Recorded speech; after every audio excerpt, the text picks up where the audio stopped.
All current technology announced is actually old tech. When something gets discovered, it's often experimented on, exhausted, and drained by governments and militaries long before it reaches the public.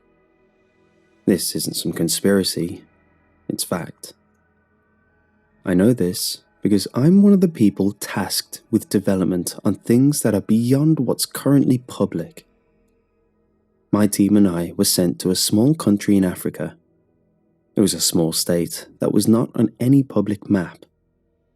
This made things easy to deny, and made hiding the less ethical projects much easier. It was decided long ago to never give the country a true identity. Its name changes every few years, so if 2 generations of workers decided to become whistleblowers, it'd sound like they were talking about 2 completely different things. Much harder for the tinfoil hats to piece things together. Some of the team jokingly nicknamed the place Wakanda, a current reference, and again, would be harder for conspiracists to take seriously. One of the top priorities we had was never letting the outside world get a whiff that we had an entire population secretly used for experimentation. Their whole existence was a lie, completely separated from the real world, observed carefully by the many outside forces that worked there under a shared agreement. The plus side was that they lived a life of luxury. They were the first to get all the beneficial technology we worked on. Tech that you're probably looking forward to seeing a decade from now, just handily available in their shops. I'm pretty sure they haven't had to touch a steering wheel in years, their streets looking like a less exaggerated interpretation of a sci-fi movie set in the future. Though this balance was sometimes superseded by the less than beneficial ideas in the works. It's pretty much universal opinion to be opposed to the idea of human experimentation. But realistically, there are many examples where testing on a small sample group of people could have prevented disaster. A perfect example of this was the rushed use of Agent Orange, a nerve agent used as a weapon. However, the long-term effects were not tested, and the repercussions of its use is still prevalent in the areas it was used. There are some examples that you'll never know about too. Did you know we found what was essentially a cure for cancer? It worked great for the first decade. However, after that, something came back. It wasn't cancer. It was worse. And it was contagious. Can you imagine if that was rushed to shelves upon discovery?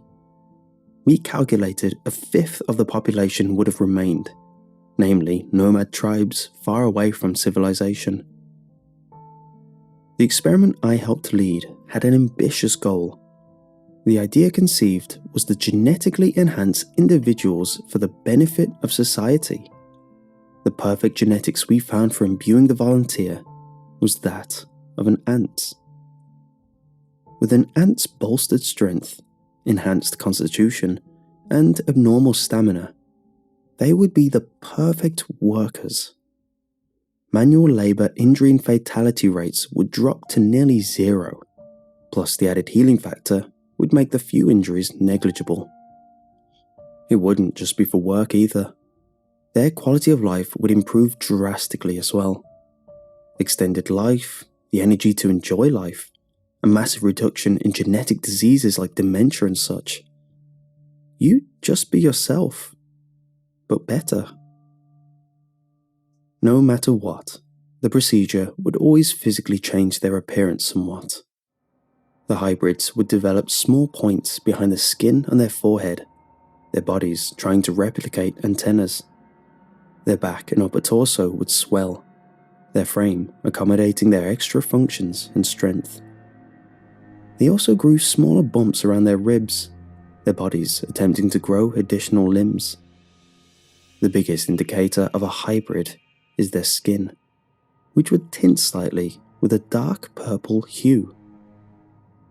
There were a number of positive benefits that we never fully calculated for. The hybrids no longer needed to breathe entirely with their mouth. The subjects started taking on the property of partially breathing through their skin, something which greatly helped the deep cave miners, the precious rocks they dug up being crucial to funding the offsets of our research.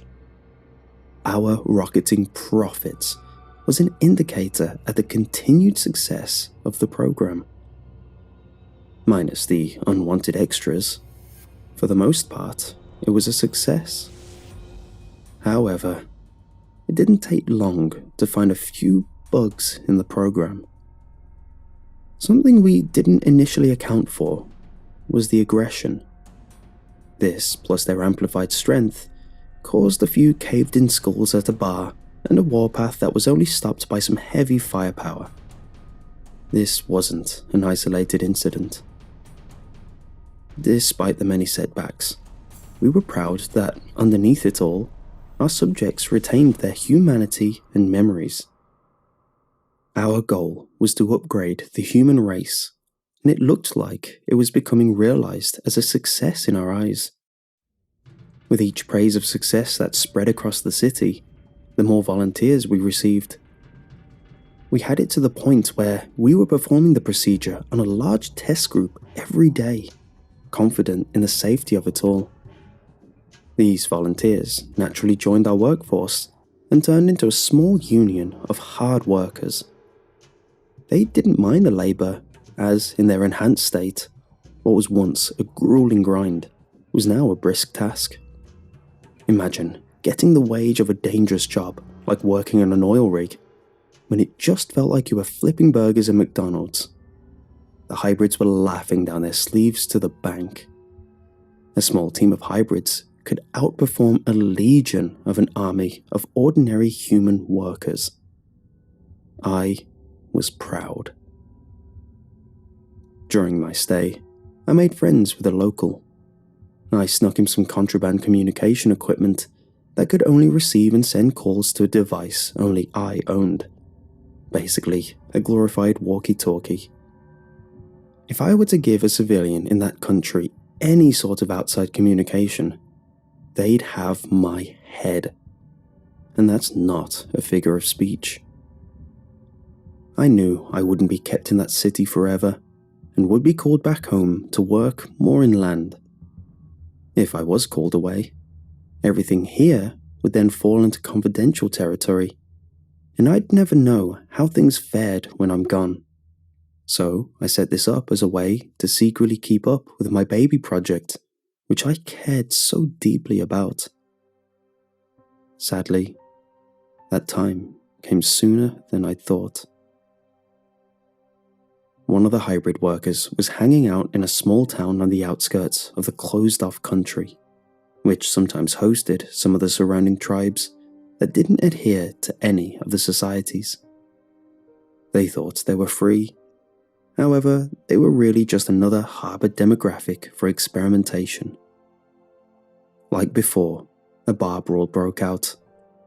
It was normal for them to fight out their differences, a local belief that if you won a fight, their god favored your opinion more. But as you can imagine, this was different. Our worker got into an altercation with one of the tribe's daughters. In private, he ended up ripping off her jaw and beat her to death with it. It wasn't hard to figure out the connotation of what happened and the obvious ramifications of his actions. The tribe declared war on our city. We knew it was political, and more a gesture that would warrant diplomacy. But the higher-ups prioritized us over them, and ordered an immediate evacuation of most scientists and important figures. They told us our work here was done anyway. The only positive takeaway was that the experiment was marked as a massive success. A few months at home went by with no word, and suddenly, I was barraged with contact. They personally told me they wanted me to head the task of making the product commercially viable. Despite the long time of silence, they were now practically trying to rush it out of the door. Their goal was that they wanted it to be open for anyone who volunteered. It seemed like an easy thing to sell too. Want to never be tired?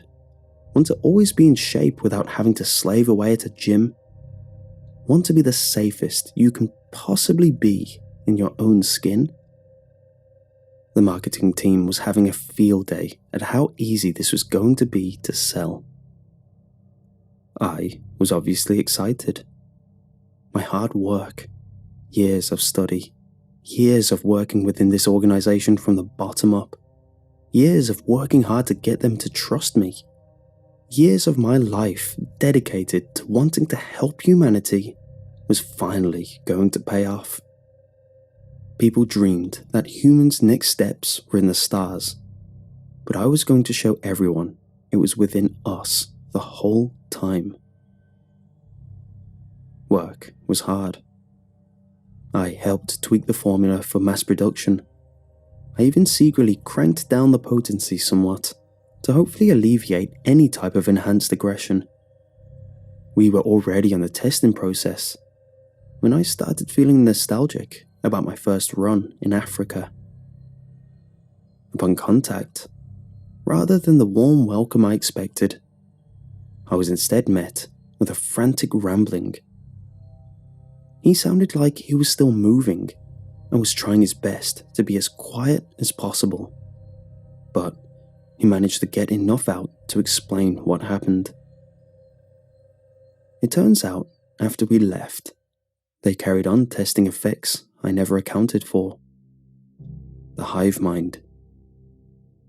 Behind my back, another smaller team was siphoning information from my research to recreate the same process, but with a queen ant. When the tribes declared a war, it gave them the excuse to try out a crueler intention of my work. What's worse was that it was a resounding success. All at once, anyone with a modification stood to attention and moved as one to converge. Imagine the perfect soldiers, all as one, all enhanced beyond human limitations, all following the omniscient command of a single leader. The tyrannical implications was disgusting. It didn't end there. After they wiped out the tribe at a disturbingly sinister pace, they then were set upon the city. Slowly, the team of workers, now scarily efficient killers, quickly made their way through the streets. They were upon the walls, climbing through the windows of the unbeknownst civilians. Only few got away, but they have nowhere to go. The whole country surrounded with many kill conditions to always keep them out of contact with the outside world. What remained was a city of ants. It wasn't hard to piece together what happened, why ants were chosen, why they somehow developed extra features I never accounted for, like antennae and thicker, near bulletproof skin. The objective the whole time was to make the most effective soldiers. Or worse, the perfect subservient population. I still showed up to work, now secretly armed with this knowledge. I kept my head down, when suddenly there was an announcement that there was no tested negative side effects, and the product was almost ready to be sent out. This announcement was done by the person who managed the whole team, the one who built up the dream team to go to the city. However, now, he appeared different. His skin was far darker. He could have tried to make the excuse it was the African sun, but that would never explain the dark purple hue it carried. He was more hunched, a feature which was overshadowed by his severely inflated upper torso. I'd seen the procedure done hundreds of times. However, I never saw inflammation that big. The only thing I could liken it to was like comparing the larger thorax of a queen ant to a regular worker ant. I knew that despite secretly tweaking the formula to lower aggression, it would mean nothing if they were simply controlled. From here on out, I can only do my part by hindering the development process. I've secretly sabotaged parts of the process, setting things back weeks or sometimes months at a time. But more and more researchers are brought in, each learning everything from the files, and each slowly getting good enough to replace me. Or worse, realize what I've been doing. Past then, it's only a matter of time before the product is announced. If it is, do not volunteer. Fight it.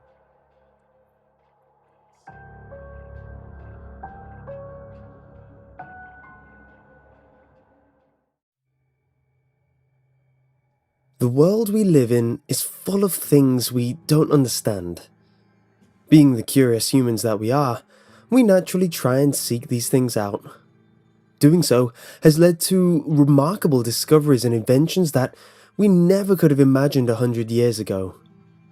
We have defeated diseases, built to the sky itself, and even created machines that could take us beyond the clouds and into the stars. If our ancestors could see us and what we have created, I'm sure many of them would see us as gods. Our innate curiosity and lust for knowledge has not always led us to greatness, however. True evil and darkness have also been uncovered in humanity's conquest of knowledge. And, in the end, I fear this evil will be our doom. I do not say this from the standpoint of a great philosopher who has sat and simply pondered things either. No, I say this because I have seen it, experienced it. I was a part of it. The event I am about to relate to you is true in its entirety. This, I swear. I feel certain that this will fall on deaf ears, as many of you will believe this to be just another spooky story meant to give you cheap thrills, but I promise you that this is neither my intent nor my purpose. The purpose of this story is to simply warn you of what lurks beyond the veil of what we can see and understand, to show you what awaits us in the darkness, even if I myself don't understand it. What I'm about to tell you has happened, and I feel certain it will happen again. In 1971, a not so well known scientist began preparations for an extremely secretive project known simply as the Harbinger experiment. I would like to keep the identity of the scientist a secret for personal reasons, so throughout this recounting, I will refer to him as Zimmerman. Zimmerman's background is unclear at best beyond 1971. All that is known about him before that time is that he had grown up somewhere in Maryland with a strange fascination of the occult and supernatural.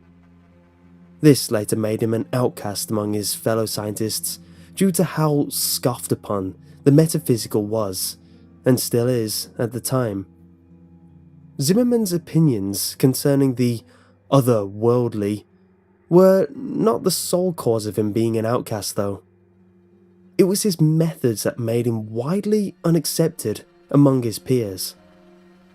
Zimmerman was well known during his time for being ruthless and cold beyond measure. He never cared about the means.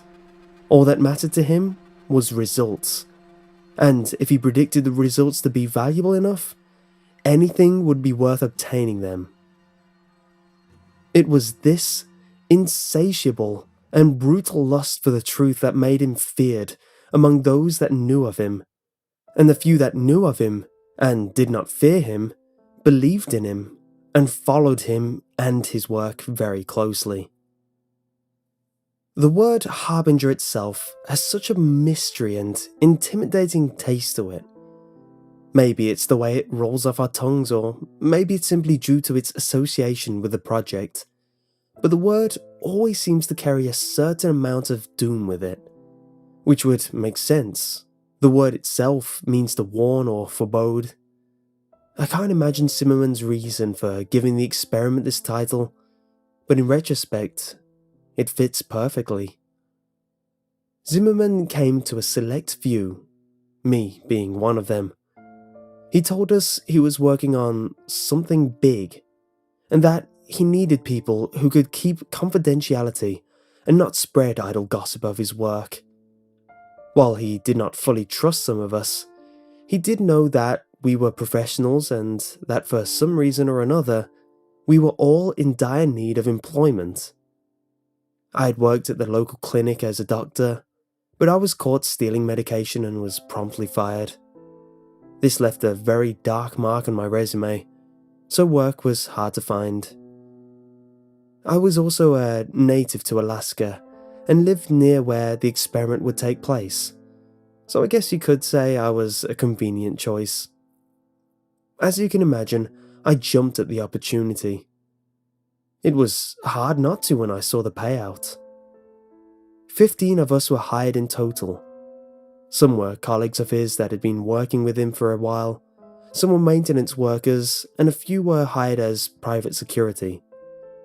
I was the only medical professional to be hired.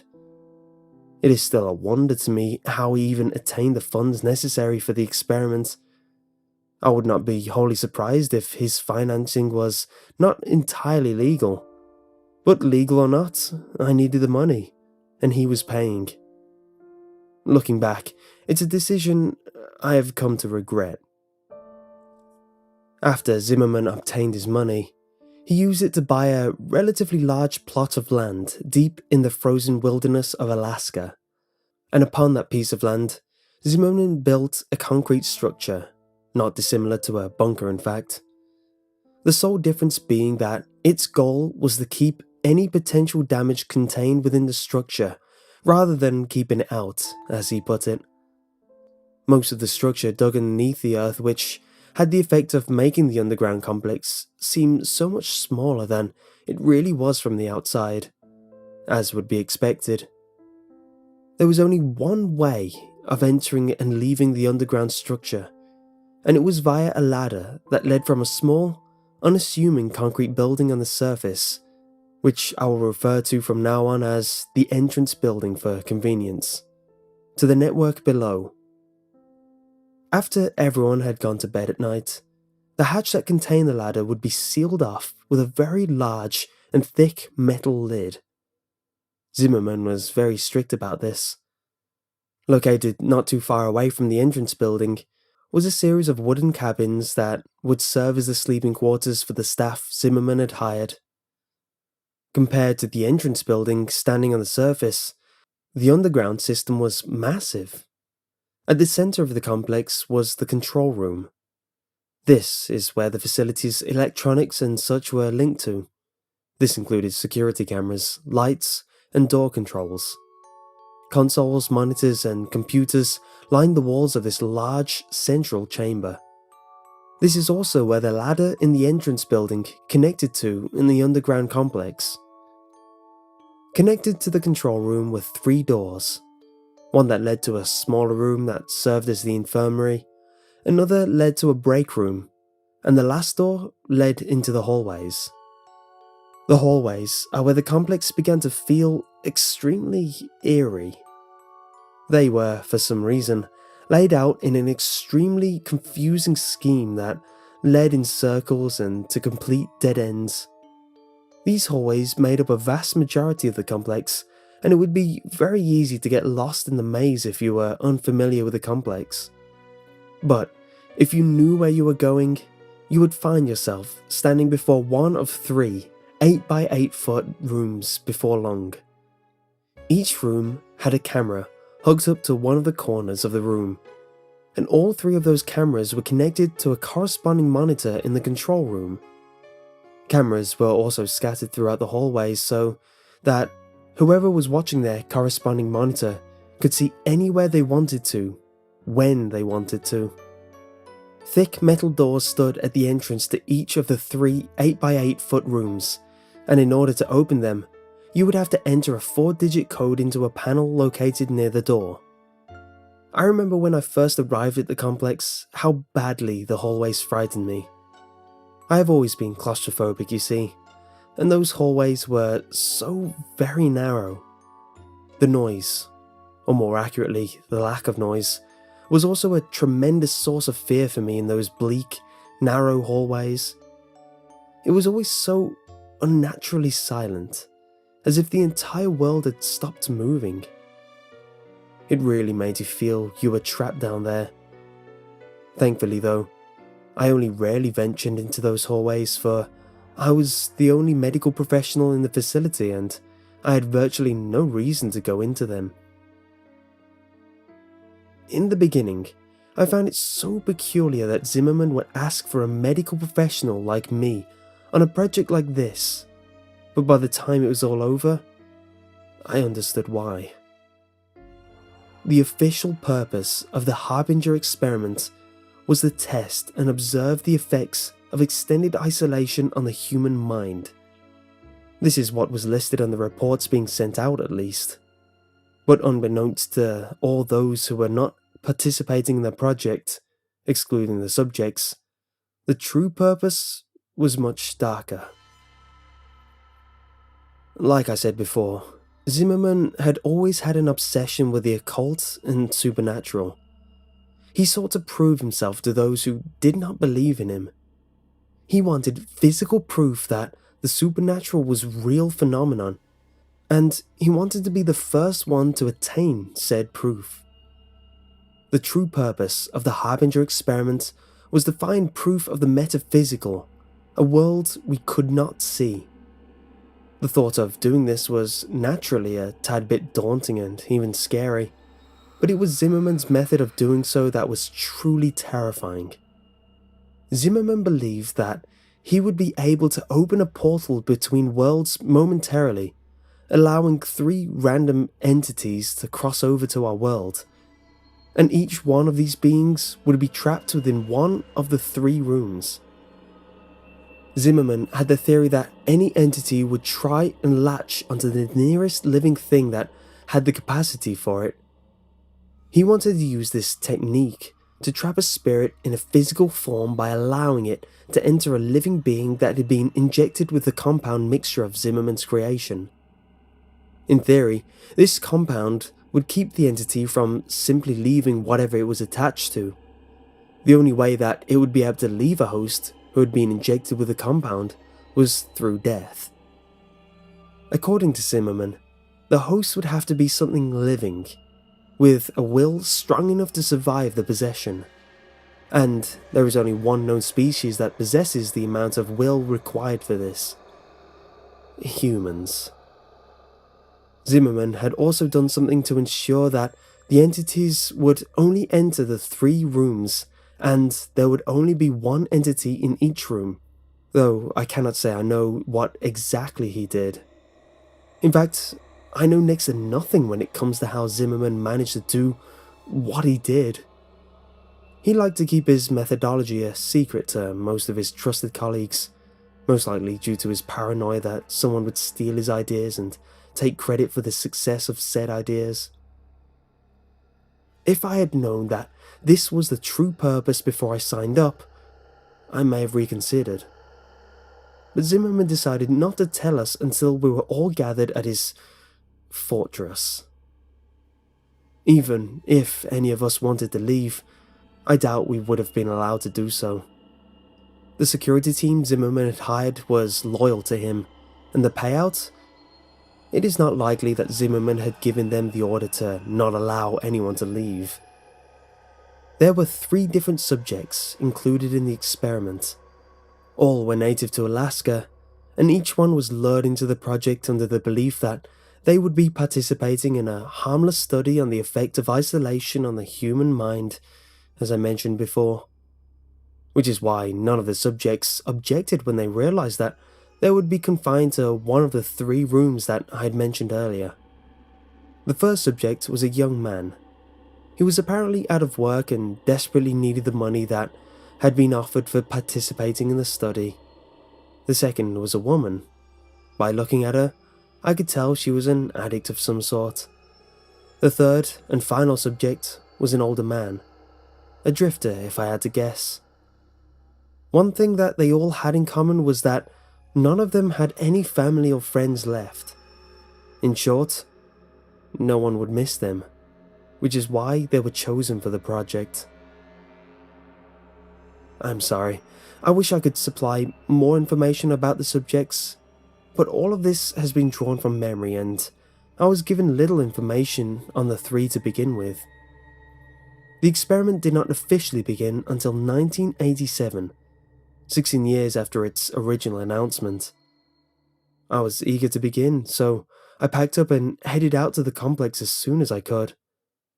I arrived at the compound a week before the subjects had even signed up, and a whole month before the project even began. I was not the first to arrive by any means. When I got there, Zimmerman and his colleagues and the security team had already arrived. I suppose you could say I was among the people Zimmerman did not trust to arrive first. Everyone had arrived about a week before the experiment began. There was a noticeable rift between those who were there simply for the money, like me, and those who were followers of Zimmerman.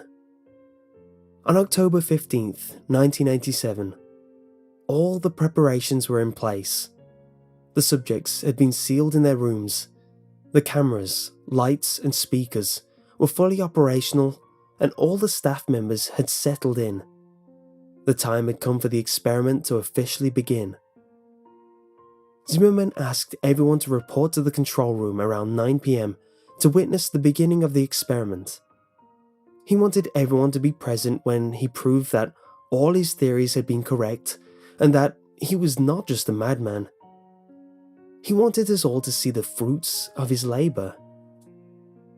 When everyone had finally gathered in the large control room, Zimmerman turned to us and simply said, "Observe." He then turned back to us, leaned into the microphone that would project his voice through the 3 rooms, and then he began chanting in a strange language that I feel certain no one but Zimmerman could understand. We all observed the 3 large monitors on the wall, silently waiting for something to happen. The subjects all stood in their room, dumbstruck by Zimmerman's chanting, staring at the monitors with confused expressions on their faces. After about 5 minutes, I felt something awful. I cannot explain what exactly it was, but a horrible feeling of dread washed over me, riddling me with fear.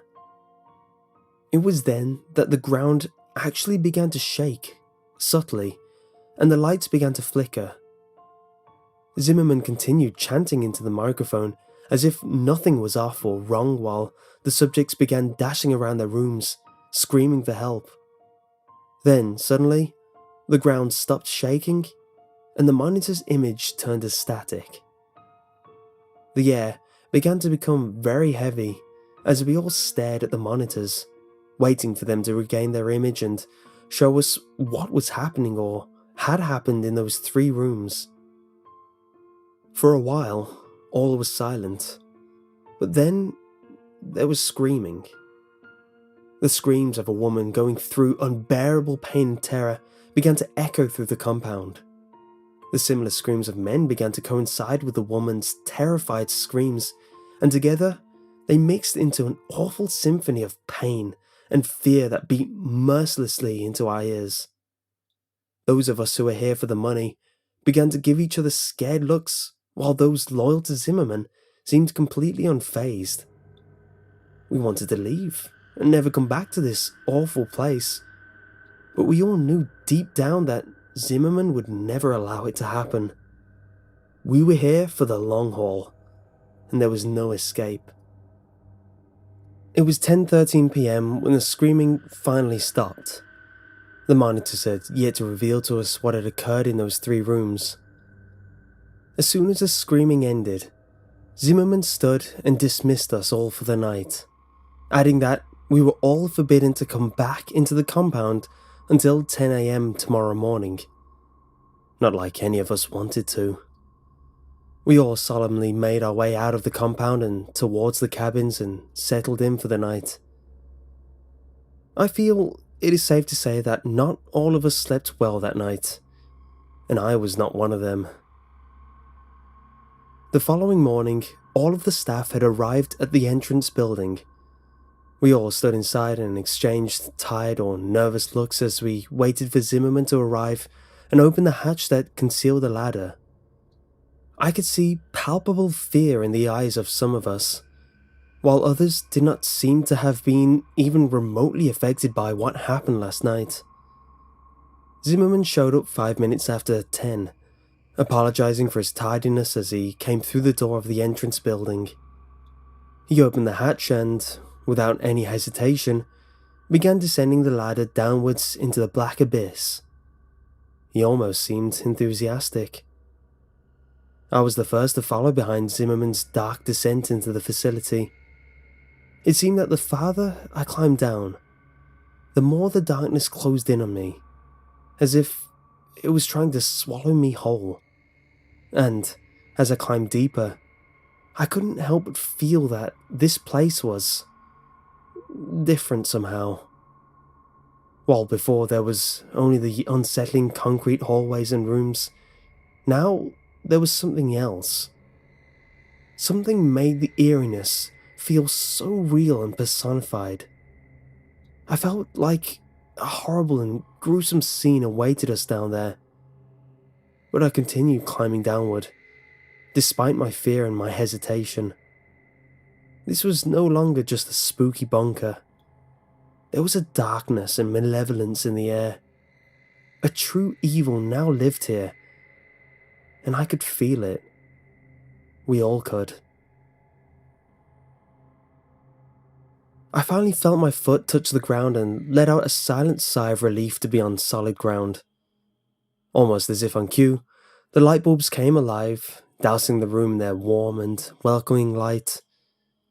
Zimmerman must have turned the power on, I thought. I allowed myself to take a couple seconds to examine the control room.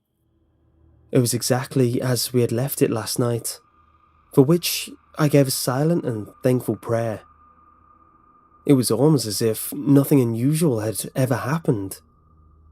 I shook myself from my thoughts as I remembered the static-filled monitors from the night before. I let my eyes slowly make their way towards the monitors on the wall, anticipating the grim and fearful scenes that would be on them. My attention was first grabbed by monitor 1 and 3, which was still pure static, and would have been a small relief. But then the motionless image on monitor 2 caught my eye. Room 2 was entirely still, and everything seemed entirely untouched. I couldn't help but gasp as I noticed the only thing that was different. The woman lay in the center of the small concrete room. An expression of fear and terror was frozen into a gaunt face as she lay silent and lifeless on her back. Zimmerman's expression turned angry when he saw this. He ordered that the second monitor be turned off, and it was. We didn't ask why. It's not like any of us wanted to see the dreadful scene any longer. He also ordered that if the images on monitors 1 and 3 did not return within the next 2 hours, the security team would be sent to investigate the rooms. The security team nodded at hearing this. They made it seem as if they had no fear, but I could see it in their eyes. The subtle, loud tick-tock of the clock was the only sound that echoed through the control room while I stared at the monitors. An hour and 50 had gone by. The static was still all that occupied monitor 1 and 3. All of the other staff members were working except me. This was due to the fact that the project had been completely injury-free thus far, so I essentially had nothing to do but wait for someone to hurt themselves. Zimmerman, a couple of his colleagues and I were the only ones that occupied the room. They quietly chatted amongst each other on the other side of the room while I spent my time reading and pondering the situation I currently found myself in. I had clearly made a mistake coming here. The corpse lying in room 2 was evidence enough of this, and God only knew what awaited us in rooms 1 and 3. My thoughts were soon interrupted as Monitor 3's image returned. The clear image now displayed on screen made everyone's eyes noticeably widen.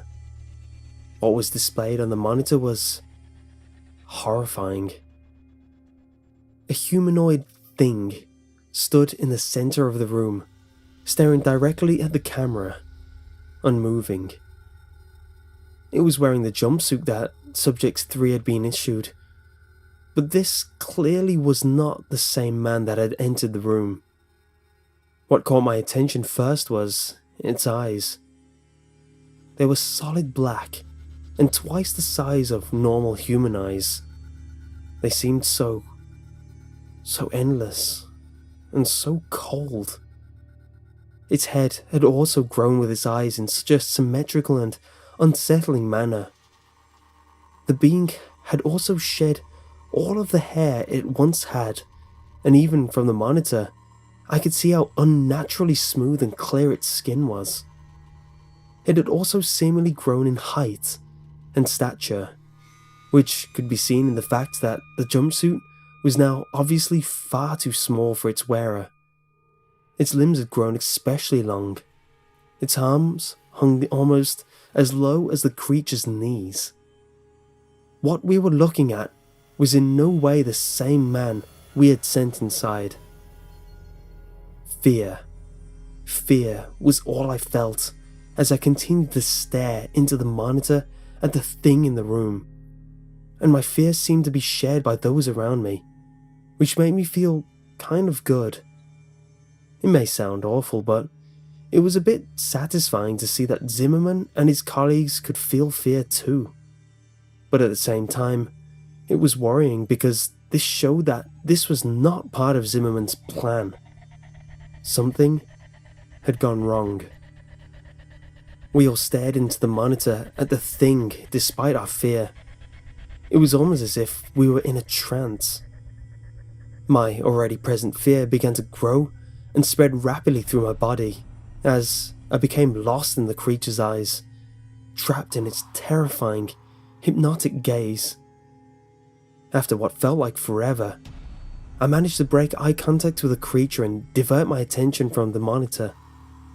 And when I did so, I felt my fear levels drop considerably. After a short while, Zimmerman ordered his security team to make their way to Subject 1's door, just as he said he would do. The Subject team left without question, armed only with batons and pistols. I focused my attention on watching the men's progress through the hallways towards Subject 1's room via the cameras. Even through the not-so-high quality cameras, it wasn't hard to tell that these men were afraid of what awaited them. Their heads were downcast as they walked.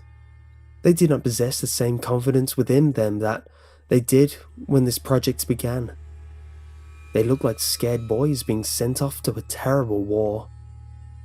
Eventually, they made it to the door. We had perfect vision of them and the door via the hallway camera. One of them said something through one of their walkie-talkies and made a motion towards the camera. In response, one of Zimmerman's colleagues buzzed open the door. The men already had their pistols out by the time the button was pushed. Slowly, the door began to open. We all watched eagerly as the men began to approach the door, guns aimed inside. Suddenly, and without warning, there was a loud shriek. And as something bounded out of the room at the men, the monitor turned into static. Immediately, we could hear screaming, echoing down the hallways, followed shortly after by the distant sound of gunshots. We could do nothing but wait. After a couple minutes, the screaming and gunshots stopped. We all waited and prayed, hoping that whatever bounded at them from the room would not be the one to return to the control room. After a couple more minutes, 3 of the men came back, carrying with them the corpse of the 4th. He had a massive cut covering his chest, and his face was shredded. You couldn't even tell who he was anymore, or even that he was human. I was used to gore, being a doctor and all, and I felt somewhat unfazed by the mass of shredded flesh and blooded meat they carried with them, but many of the others went pale and vomited. The security team all wore emotionless expressions and eyes filled with terror. One of the men finally looked up at us. He stared at us for a while with those wide eyes of his. "It's dead," he finally managed to mutter in a shaken and scared voice. A couple hours went by. The dead man's name was Frank. He was buried outside in the cold Alaskan ground. 2 of the men were unharmed, physically at least. The 3rd was alive, but only barely. His body was covered in bloody slashes and one of his eyes had been gouged out. I managed to stabilize him, but only just. The other 2 men vaguely explained what happened. Apparently, Subject 1 leaped out at Frank after the door had opened. Only, it wasn't really Subject 1 anymore. According to them, it had a hideously contorted face and long, sharp claws. They claimed to have shot it over a dozen times before it fell dead, and then they emptied another dozen bullets into it just to be sure it was really dead. Only once it was dead did they come back. After tending to the wounded man, I went to investigate the monitors. As afraid as I was of seeing what those monitors may have held, I needed to see. Subject 3 was the only one left now, and I needed to see it and make sure the creature was still in its room. It seemed to be more like a jail cell than an ordinary room at this point though, which was probably a good thing.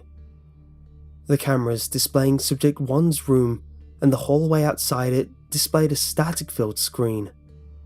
No one was sent to repair them or investigate. We just had to hope that Subject 1 was well and truly dead. Monitor 3's image was exactly the same as I had left it. Subject 3 was still staring directly into the camera at us. He was still in the exact same position, and if it were not for the small fan in the corner of the room, I would think that I was looking at a still image. In a way, I felt relief in seeing this. Relief that he was still in his room and had not escaped while no one was looking. After everything quieted down, I noticed something especially unusual. There was a strange sound emanating from somewhere. At first, it was barely noticeable.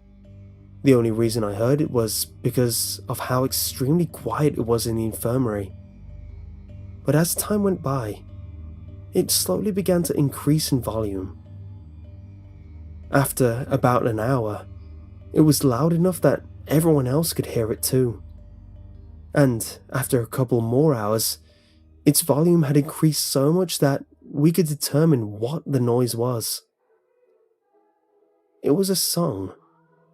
One of the staff members identified it as Living in the Sunlight by Tiny Tim. Apparently, his father loved the song and listened to it frequently. The song seemed to be on a loop and kept replaying itself. Although we were able to identify the noise, we remained unable to identify its source. We knew that it wasn't coming from the speakers because we had turned them off. It seemed to be emanating from the walls themselves. More time ticked by as we all began to become increasingly agitated by the song. I spent most of my time in the infirmary, attending to Frank or in the control room. Fear hung in the air, and the presence of unmistakable darkness and evil was no doubt its source. Subject 3 still had not moved. He had kept his unblinking gaze fixed on the camera the entire time. It always felt like he was staring directly at me, no matter where I was in the room. I think this effect was also felt by others due to the fact that they seemed to move around the room a lot for seemingly no reason. After a few hours, the song was so loud that people almost had to shout in order to communicate. We had been trying to find its source so that we could turn the song off, but it was to no avail. The source was completely unidentifiable. This added a level of extreme irritation to our already very present fear. It was around 8:30 that the ground itself began to shake once again, just as it had done the previous night. Panic began to spread among my fellow employees and me as the shaking grew in intensity. During this, I had the sudden instinctual feeling to look over at Subject 3's monitor. It was gone. Almost as if on cue, the power went out. Thankfully, the song did as well. Ever since the security team came back, panic had been slowly building up among the staff, and Zimmerman was powerless to stop it. When those lights went out, the calm projections that everyone had been trying to maintain left us, and the fear in all our hearts took over. The emergency backup lights kicked on shortly after the power went out, which I gave a silent, thankful prayer for. The lights were dim, but they still allowed me to see a lot. Total panic seized us as many of my fellow staff members began screaming and rushing to the ladder in an attempt to escape. But too many were trying to use it at once, and no one was able to get very far on the ladder without someone else pulling them to the floor and taking their place. Zimmerman was shouting for everyone to calm down, but his dominating and intimidating personality had no effect here, and his demands fell upon deaf ears. It was total chaos. It wasn't long until people actually started hurting each other in their desperate attempts to get up that ladder and out of this place. I could only stand against the wall and wait for my opportunity to escape up the ladder. All the screams were soon silenced as the familiar hum of that unsettling song began to rise in volume again, only much quicker this time. And this time, it was clear that the noise was coming directly from the maze-like corridors. People stopped fighting and shouting as all our attention shifted to the door that led into the hallways. The song quickly got louder than it had ever been before, which forced many of us to cover our ears with our hands in an attempt to silence the noise. Then, suddenly, the song just completely stopped. Silence. That was all that filled the room as we all stared at the thick metal door in anticipation for what was coming. It felt like ages had gone by, but in reality, it was probably only seconds before the silence was broken. The door suddenly and violently burst open, and the music started again, louder than it had ever been before. The suddenness and the volume of this caused many of us to recoil by falling to the ground and grabbing our ears in an attempt to block out the noise. I glanced up for just a second, and in the doorway stood a tall, smooth-skinned figure with long limbs and eyes so dark and malevolent that you could clearly see them in the dim lighting. After I got my bearings, I looked upwards at the creature once again, just in time to see the thing pick up and rip Zimmerman in half in one fluid motion, dousing the room and everyone in it with his blood, intestines and organs. I was no stranger to gore, but the sight of that was too much for me to bear. I hunched over immediately after seeing this and vomited all over the cold cement floor. That ladder is my only hope of survival, I thought to myself as I forced myself to a standing position. And as my eyes rose along with the rest of me, I could see the thing ripping and tearing through the people as they scattered in an attempt to escape it. It was distracted, and as awful as it sounds, this was my only chance to get up that ladder. I forced my legs to move towards the ladder, trying to block out the terrified screams of my fellow staff members and the unbearably loud music. I could hear gunshots coinciding with the screams and terrible sounds of flesh being ripped apart somewhere in the mess of noise. I reached my hand towards and felt a wave of relief wash over me as my fingers come in contact with the hard, metal rung of the ladder. I gripped them and began to climb upwards as quickly as I could in my disorientated state, all the while praying that the monster would not see me and pull me off the ladder and back into the slaughter. It felt like at any moment I would feel one of its smooth hands wrap around my ankle and pull me to my death, but I eventually made it to the top. There was no question in my mind that I had to close the hatch and seal that thing down there, even if it meant certain death for my colleagues. I could not allow that thing to escape.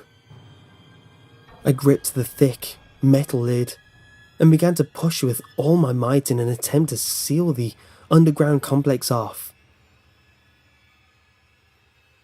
Despite how dense and sturdy it was, the lid was surprisingly easy to move and did not take very much effort to push it over the hatch, even in my weakened state. In seconds, the hatch was completely covered by the dense metal lid.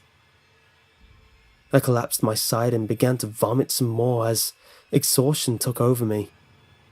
And as I lay there, I realized something. Aside from my labored breaths, the only thing I could hear was the faint echo of that song from down below. I felt as though I would lose more of my sanity if I continued to lay there and listen to that song. So, I once again forced myself to my feet and began to make my way to the wooden lodge I had stayed in the previous night. It was where I had left my baggage and also where I had left the keys to my truck. Of the 15 staff members that took part in that forsaken experiment, I am the only one who survived. I have never returned to the awful place where all of this happened, and I do not intend to. The project was very secretive and Zimmerman was the only one who knew all the details of it. And, as far as I know, no one is aware of my involvement aside from me. In fact, I am probably the only one who knows what the Harbinger experiment truly was, let alone what actually happened. By now, you are probably wondering why I have told all of you about something none of you should be aware of. Maybe you're expecting me to give you a speech about not messing with things you don't understand, or something along those lines. I hope not, for I have no speech to give or lesson to impart. I began hearing a noise earlier today. Almost immediately, I recognized the noise as a very haunting and familiar song. I didn't even try to trace it to its source. I knew it would be pointless. And as the day progressed, the song has increased in volume. It's loud enough now that I can very clearly make out the lyrics. I am completely unable to escape Tiny Tim's voice. It has followed me everywhere I've gone. Subject 3 is coming for me, and I know my time left in this world is extremely limited now. I guess you could say that I just wanted to tell the tale of the Harbinger experiment before it was lost forever. I hope that you will take some lesson from what I have recounted to you, but I think we both know you won't. Let's be honest, you don't believe a word of what I've just told you, and I don't blame you. I wouldn't believe myself if I were you. To you, this is nothing more than something to get your cheap thrills from. You were probably mindlessly surfing the internet when you clicked a link and found yourself here, wherever here may be, reading this story. And to be honest, I don't care if you believe me or not. Even if you do, it probably won't stop you from trying to uncover the truth of a darkness that few of us have ever seen. It certainly never stopped Zimmerman. If you want a lesson, look at what happened to him when he went seeking the truth. I pray that none of you will ever discover this truth. I pray that none of you ever have to see the evil I have seen. I hope you all get to live in ignorance of what lies beyond the veil of what we can understand. It's here now. I can feel its black eyes burning into me just as I could all those years ago. I am as much to blame as Zimmerman is for the monstrosity that is now free to roam the world, even if I was not the one to create it. I'm sorry. Please, forgive me.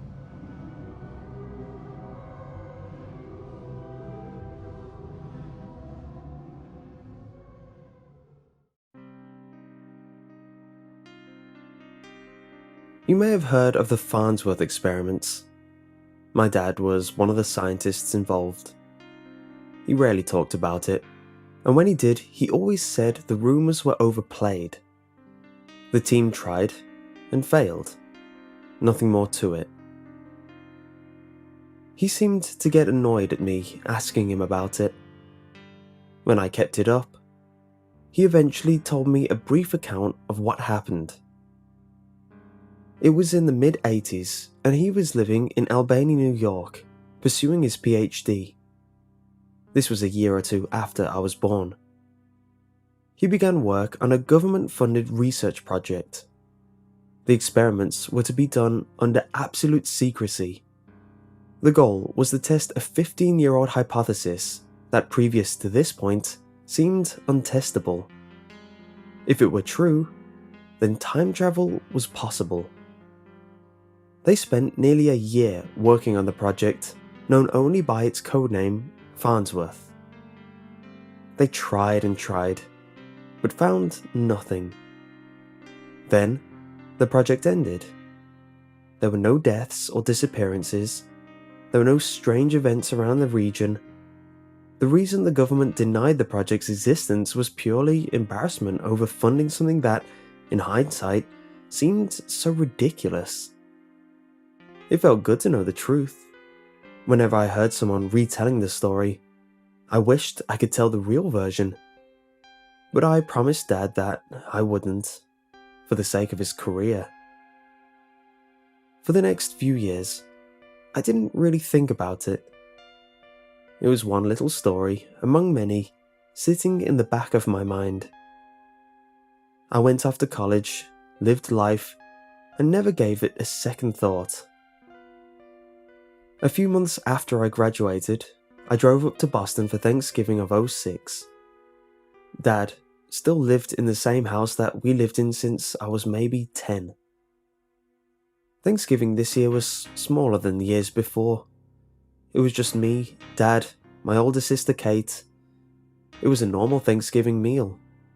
Peas were in short supply, but I never much liked them anyway. Looking around the table, I felt deja vu. We all sat in our usual chairs, clustered around the part of the table not covered in papers and screens filled with incomprehensible equations. It's nice to be back. Just when the meal was drawing to a close, there was a knock on the front door. I went to go open it. It was a man, maybe 60 years old. He looked very worn out. His greyish hair was a mess. He was unshaven. My dad came over and said, "Bill, what are you doing here?" The man walked in and shut the door behind him. Dad looked over to us and said, "This is Bill Benson, an old colleague of mine." Bill looked at me and Kate, then back at my dad. "John, is there somewhere we can talk privately?" "In my office. Are you okay?" "I don't know. They walked away quickly. Kate and I waited for them to come back, very curious about what was going on. She seemed to remember him, just barely, from back in Albany. She must have been around 4 or 5 at the time. We kept looking down the hall to Dad's office. The door remained shut. No words possible to make out. After what felt like half an hour, Kate said, "I have an idea." She led me upstairs to her old bedroom, situated right above Dad's office. She motioned to be quiet and pointed to a vent in the corner of the room. From it, we could hear the muffled conversation. They were speaking in jargon. I heard a lot about oscillations. After maybe 2 or 3 minutes, I heard Bill Benson shout, "You can't hide. You have to face the truth." My dad replied, sounding more nervous than I've ever heard him, "I don't know why you went back." I got up from the floor quickly, hitting my head on a shelf with a loud thud. I heard the conversation stop. As me and Kate walked as quietly out of the room as we could, we heard footsteps downstairs. As we descended the old wooden flight of stairs, Dad walked into view. "How much did you hear?" he asked. I replied, "We were there for maybe 5 minutes." He told us to sit down at the table. We went back to the dining table. Bill Benson sat too, taking some old notes off the seat of his chair and putting them on top of the clustered side of the table. Dad took a deep breath and started to speak. "Kate, Robert, I have some things I need to explain." He seemed to be very shaken up, but he was pushing through it to the best of his ability. "You know how I've said I worked on the Farnsworth experiments when you were both really little, when I told you we failed? That was a lie. It worked, better than anyone could have expected. There was a problem, a big problem, and now we don't talk about it. We think about it as little as we can, and we never go back. That's why we moved away from Albany. Now Bill's problem is, he went back. He shouldn't have. We can't get ourselves back involved." He looked at me and my sister. "For your own good, don't try any detective work. Live like I live. Live like nothing ever happened. Those of us who ignore the past are fine. Now, we are going to eat dessert like nothing happened. And we're going to forget, okay?" I nodded, though my head was filling with questions. Bill looked over at Dad and said, "I can't just leave it like this. I tried for years. We have to find the ones they took. Emily might be out there. Don't you want to find her?" Dad said, "My wife is dead. She died in a car accident." Bill started to speak, but Dad cut him off. "If you want to stay for dessert, stay. But if you try dredge things up that are meant to be forgotten, then you're not welcome in my home." I'd never seen Dad act like this before. Bill looked at him and said, "I'm sorry, John." He got up and walked through the adjoining living room and out the door, into the light snow. Dad took a deep breath and didn't speak for maybe a minute. Then he spoke. "I'm sorry you had to see that. There's nothing to worry about. I'll get out the pumpkin pie." We ate the pie in silence. A few weeks later, after I gotten over the shock of that night, I did some research on Bill Benson. At first, I couldn't find anything referencing him from within the past 10 years. I found an old web page for a university that listed a William C. Benson as a professor. The photo was definitely him. I ran the photo of him through face recognition and found 2 matches. The first was old. In it, there were 5 people, some in lab coats. Benson was on the left, looking much younger. His hair was neat. He was wearing street clothes, also neat. On the right were 2 women I didn't recognize. They were the oldest of the group. In the middle were my parents.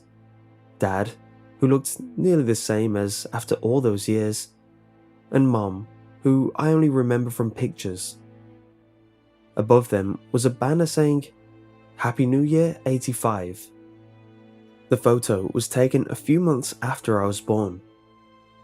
I saved it, then opened the second match. This picture of Benson must have been more recent. He looked like he had on Thanksgiving, but older. His hair was greyer and longer. The photo had been taken in the dark with a flash, making the background hard to make out.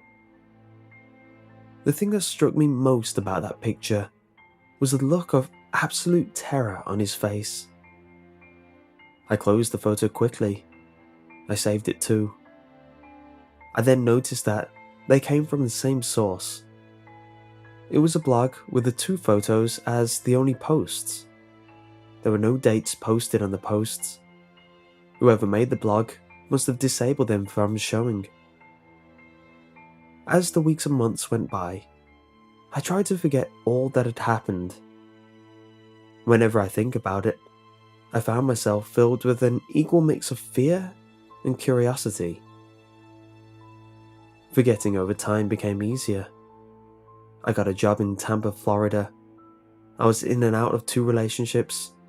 Kate was living in New Jersey, working on her residency at a big hospital. We never spoke about it. I assumed she was trying to forget too. Dad never said anything about it. He was completely normal. I took up photography as a hobby and was becoming pretty good. 4 years after I met Benson, the family got back together for Thanksgiving. I flew up from Florida to participate. This time, there were more people. My aunt and uncle, a cousin, and Kate's fiancé all showed up. It felt strange entering that old house. The memories flooded back to me. I was the last to arrive. The large dining room table was cleared of the clutter that had filled much of it in the past. I realized I was later than I thought, as Thanksgiving dinner was nearly underway. I sat on the last untaken chair, the same chair Bill Benson had sat on. Any anxiety I felt began to fade after a few minutes. It was nice. I was with family. Dad was chatting about the goings-on at MIT, his research, who was getting tenure, the usual things. I occasionally thought I heard some nervousness in his voice, but it was too subtle to really tell. We ate pumpkin pie. The next day, I returned to Florida. I felt relieved to step back into the warm, Florida air. 2 months later, I got a call from Kate. Dad had disappeared. He hadn't been coming to work. He wasn't at his house. His car was in his driveway. There was a search for him. I flew out immediately. They combed the area. They scoured databases. But even with his name, face, thumbprint, and retina, they found nothing. After a month, they stopped looking. He was presumed dead. I wanted to tell the police everything I knew, but they wouldn't believe me. Calling the Farnsworth experiments into it would be like blaming his disappearance on a UFO or the Bermuda Triangle. I did tell them about Bill Benson. I said that if he was alive and anyone knew where he was, Benson would. I told them he was a professor at a local college around 15 years ago, but I didn't remember which one. They quickly found it. Bridgewater State University. He taught physics and maths there for 10 years before resigning.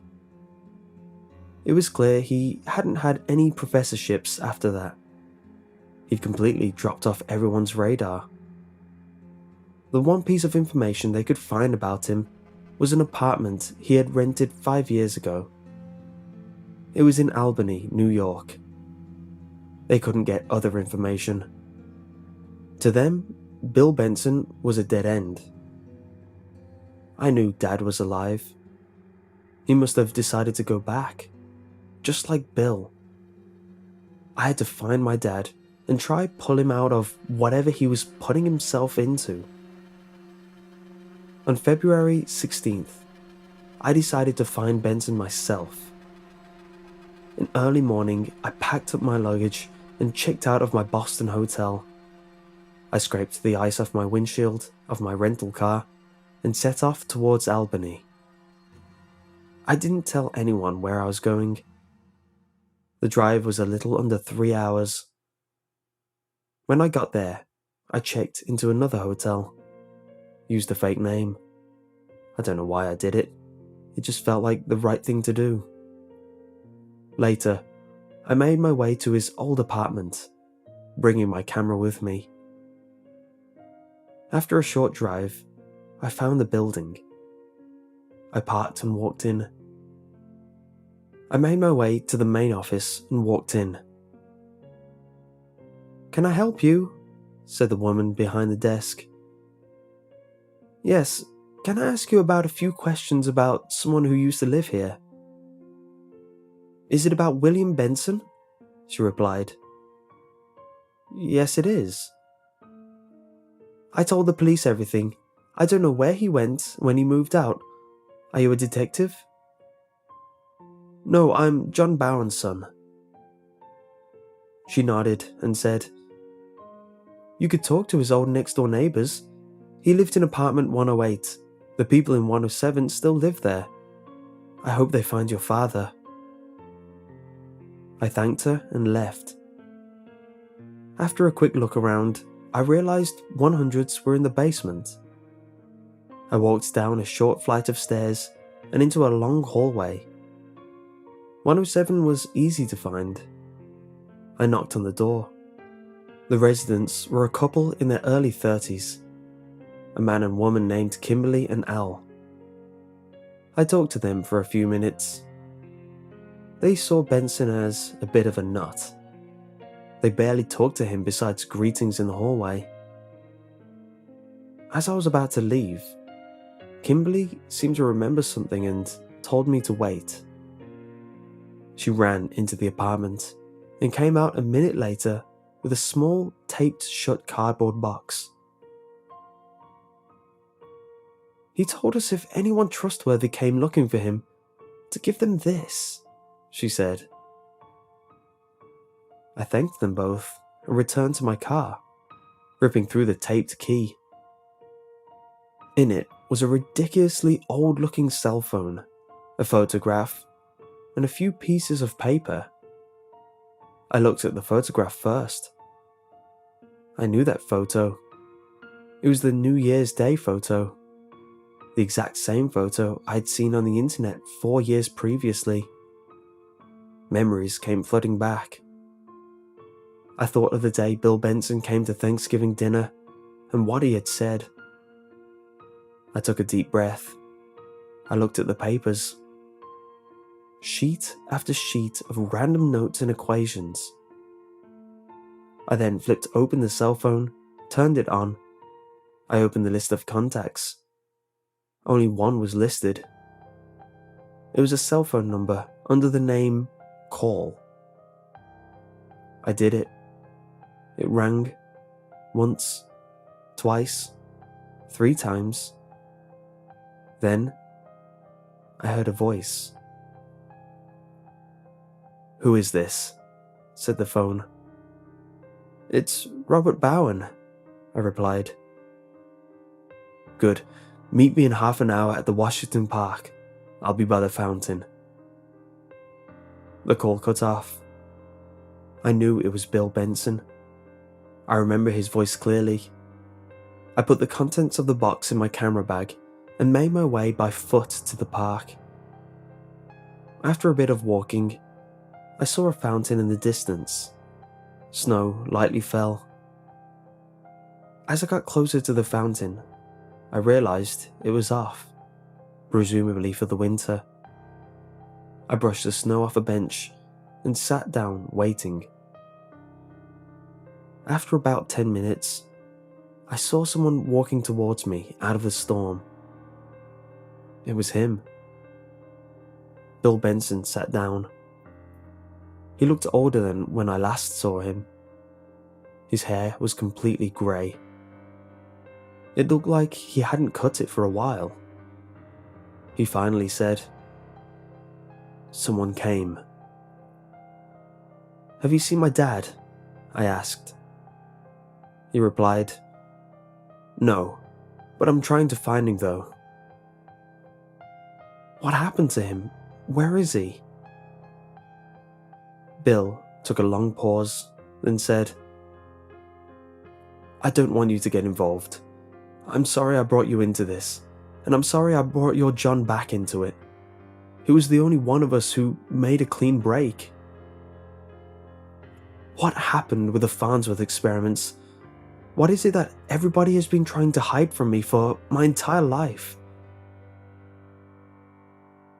"It's for your own good that I don't tell you. Do you have the photograph from the box?" I pulled the picture out.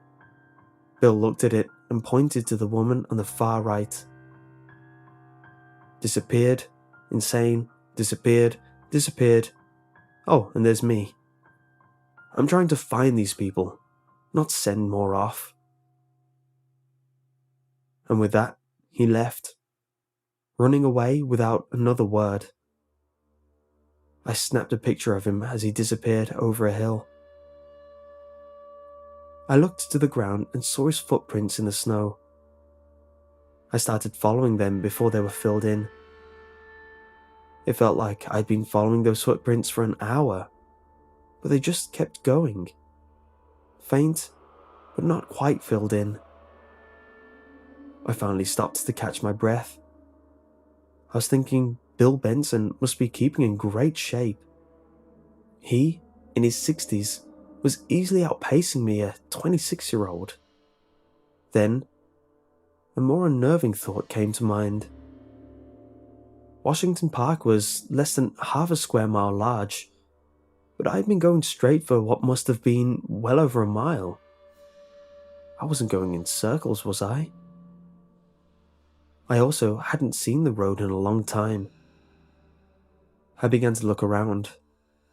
I was in the middle of a snowy wilderness. I was just in a city. How could I be here? The snow was starting to get pretty light. I pulled out my cell phone. No reception. Bill's cell phone. No reception. I looked at the footprints. They were almost gone, but not quite. I kept going for maybe 20 more minutes until I found where they were going to. They stopped at an old building made of sheet metal.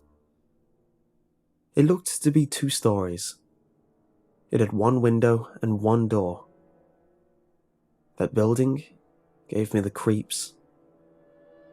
I pulled out my camera and snapped a picture of it. I walked the perimeter, but saw no other ways in. My head hurt like crazy. It was dark, night. What the hell just happened? Night. I was lying in the snow. I tried to think back. The last thing I could remember was the strange building. I took out my phone and looked at the time. 2:28 a.m. I used the glow of my phone as a flashlight, illuminating only a few feet in front of me. The only thought in my head was getting the hell out of here. I didn't know how to get back. I was shivering. I touched my head, feeling a sharp pain. I shined the phone light on my hand and saw blood. I decided just to start walking. I couldn't stay in one place. Every time I stopped, I felt like I was being watched. Eventually, I saw a light in the distance. I felt a tremendous feeling of relief. It was civilization. As I grew closer, the light grew brighter. Only one light. It certainly wasn't downtown Albany. Maybe it was a farmhouse, somewhere warm and safe. I began to run, cell phone outstretched. I felt a singing feeling as the source of the light grew more apparent. It was the sheet metal building. The light was coming from the one window. Then, it turned off. The only light coming from my cell phone. The woods were completely still. I was frozen in place, but I didn't want to make a sound. The one door began to open, and I heard a familiar voice. It was Bill. "Robert, is that you?" said Bill as he stepped outside. I felt relieved. "Get in before you freeze to death." I walked in and followed Bill. It was warm inside. The room was large and devoid of any furnishings. There were 2 flights of stairs, one going up and one going down. "What is this place?" I asked. "This was our home base back in the 80s. "Is this where the experiments happened?" "Yes, exactly," said Bill. "Our lab was downstairs. Everything down there has been broken for a long time though."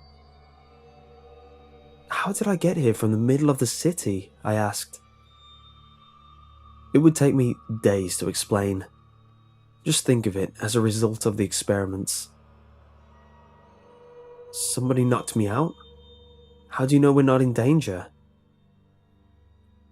"I'm sure it was a tree branch. This place has been calm for years. We're safe." I was beginning to settle down slightly. "I'm gonna get a coffee," Bill said. "You want some coffee?"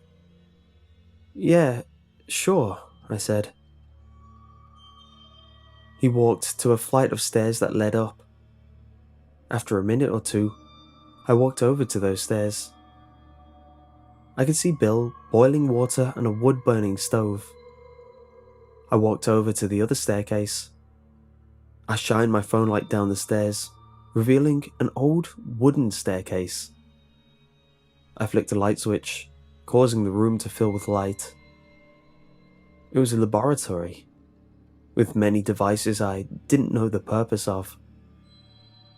I nervously walked through it. On the other side of the lab was another door. I tried it. It opened without resistance. I flicked another switch and saw another lab, very similar to the first, but a little bigger. I noticed a banner on the far wall. It was old and faded, but I could make out what it said. "Happy New Year 85. I noticed on one table was an old notebook. I picked it up and opened it. It was lab notes. I began to read. A lot of it I didn't understand, but one section was relatively clear. It was a series of journal entries by one of the scientists. I don't have the notes, but I'll try my best to summarize what I read. Early entries are calm and optimistic. Lots of technical stuff. They ate pizza one night. Then there are the next few entries. More spaces out. They're mostly talking about an issue with the oscillators. The tone is warier. Then, there's a 3-month gap. The next entry was the last, and I remember it clearly, word for word. It said, "We're being watched. I know it. I hate that hole." I didn't know what exactly it meant, but all my nerve seemed to leave. I wanted to go back upstairs, but first, I would take some pictures of the journal. It would only take a second. I took the camera out of my camera bag and turned it on. On the screen were flashing words, "out of memory." That was strange. To fill my memory card up, you would need a ridiculous number of photos. It was barely 7% full when I'd last looked. When did I last use the camera? Before I blacked out. I heard faint footsteps from far away. "I've got coffee," shouted Bill. "Be there in a minute," I shouted back. My mind was focused now on this new, peculiar problem. I began to scroll through my photos. Each picture had a number, the date it was taken, and its size on the screen around it. There was the picture of Bill's old apartment building. There was Bill running over the hill. There was the metal building. There it was again, and again. How many pictures of it did I take? I must not have blacked out. I lost a portion of my memory. I kept clicking through the pictures. I must have been taking them like mad. In the pictures, I walked back into the woods. There were 10 or 20 of the snow and trees. Then one of a man, Bill. He looked mad. I couldn't remember any of this. I'm guessing he was mad that I followed him. He calmed down in the next few pictures. We then showed up back at the metal building. I had no idea why we went back. Bill opened the door, and we went in. "Coffee's getting cold. I'm almost done with something." The next few pictures were of the ground floor of the metal building, but it was filled with furniture. All of it looked like it had been falling apart for a long time. Where did it all go? I felt a chill go up my spine. The next photos were of the first lab. I must have been trying to document every machine. Finally, I got to a photo of where Bill reached for the door to the second lab, the room I'm in now. I must have gone through the same routine, photographing everything. There was the banner. There were the lab notes. Then, one photo showed up that confused me. It was of another door. One I didn't see anywhere in the room. The file size in this photo was 15.3 gigabytes. "Are you coming? Don't stay down there too long." The file sizes were expanding with each image. The next was a look at the door from farther away. Then one of Bill opening the door, obviously straining himself. The screen of my camera labelled this photo as the fourth from the last. 3 more. I pushed the button to see the next. It was Bill. He looked terrified. And then it hit me. This was the same photo I saw online 4 years ago.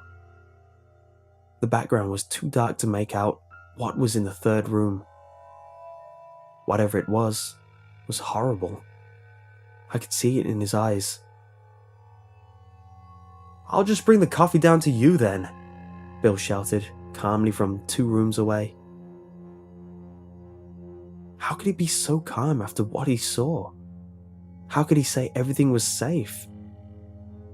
My fingers shook, but I managed to move on to the next picture. It was a hole, going deep, deep down. The instant the light from the photo hit my eyes, I felt a horrible feeling. I knew something was out there, watching me.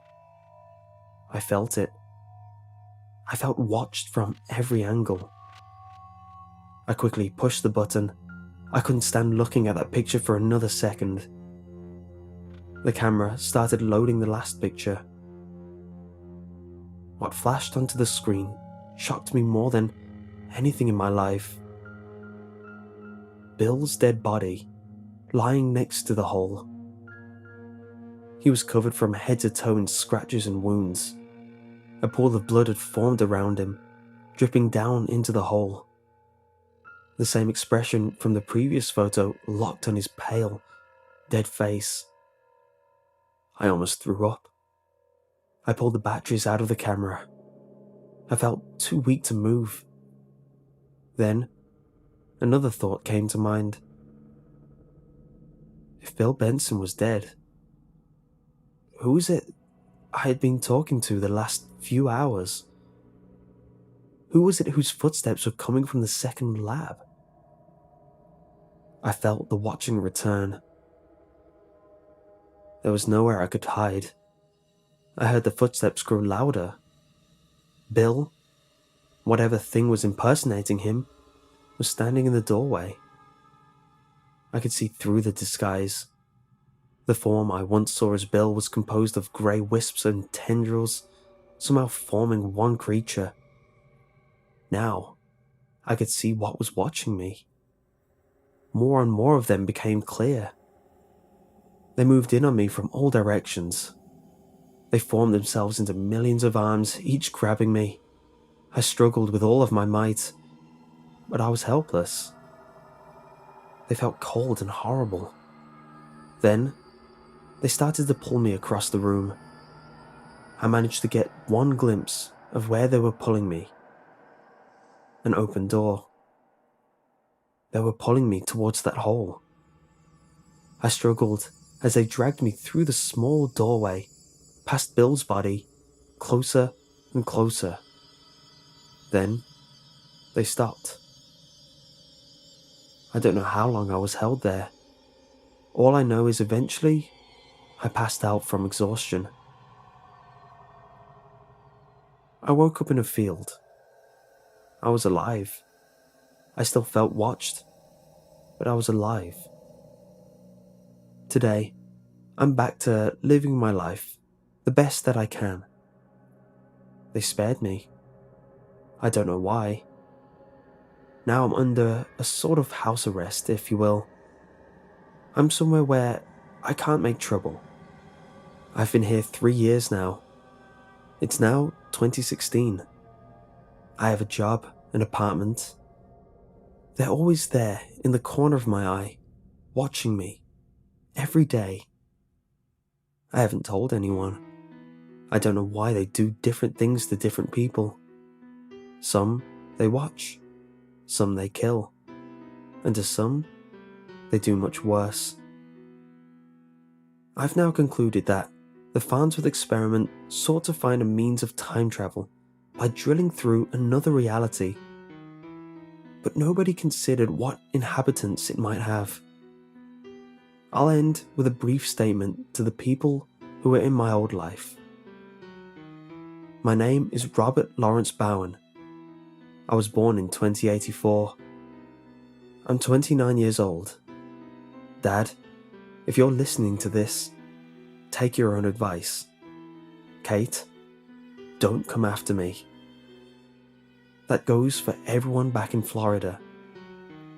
By the time any of you will read this, I'll be dead. Don't try to save me. Don't try to change the past. They won't let you. The Farnsworth experiments have had many victims. Don't let yourself become one.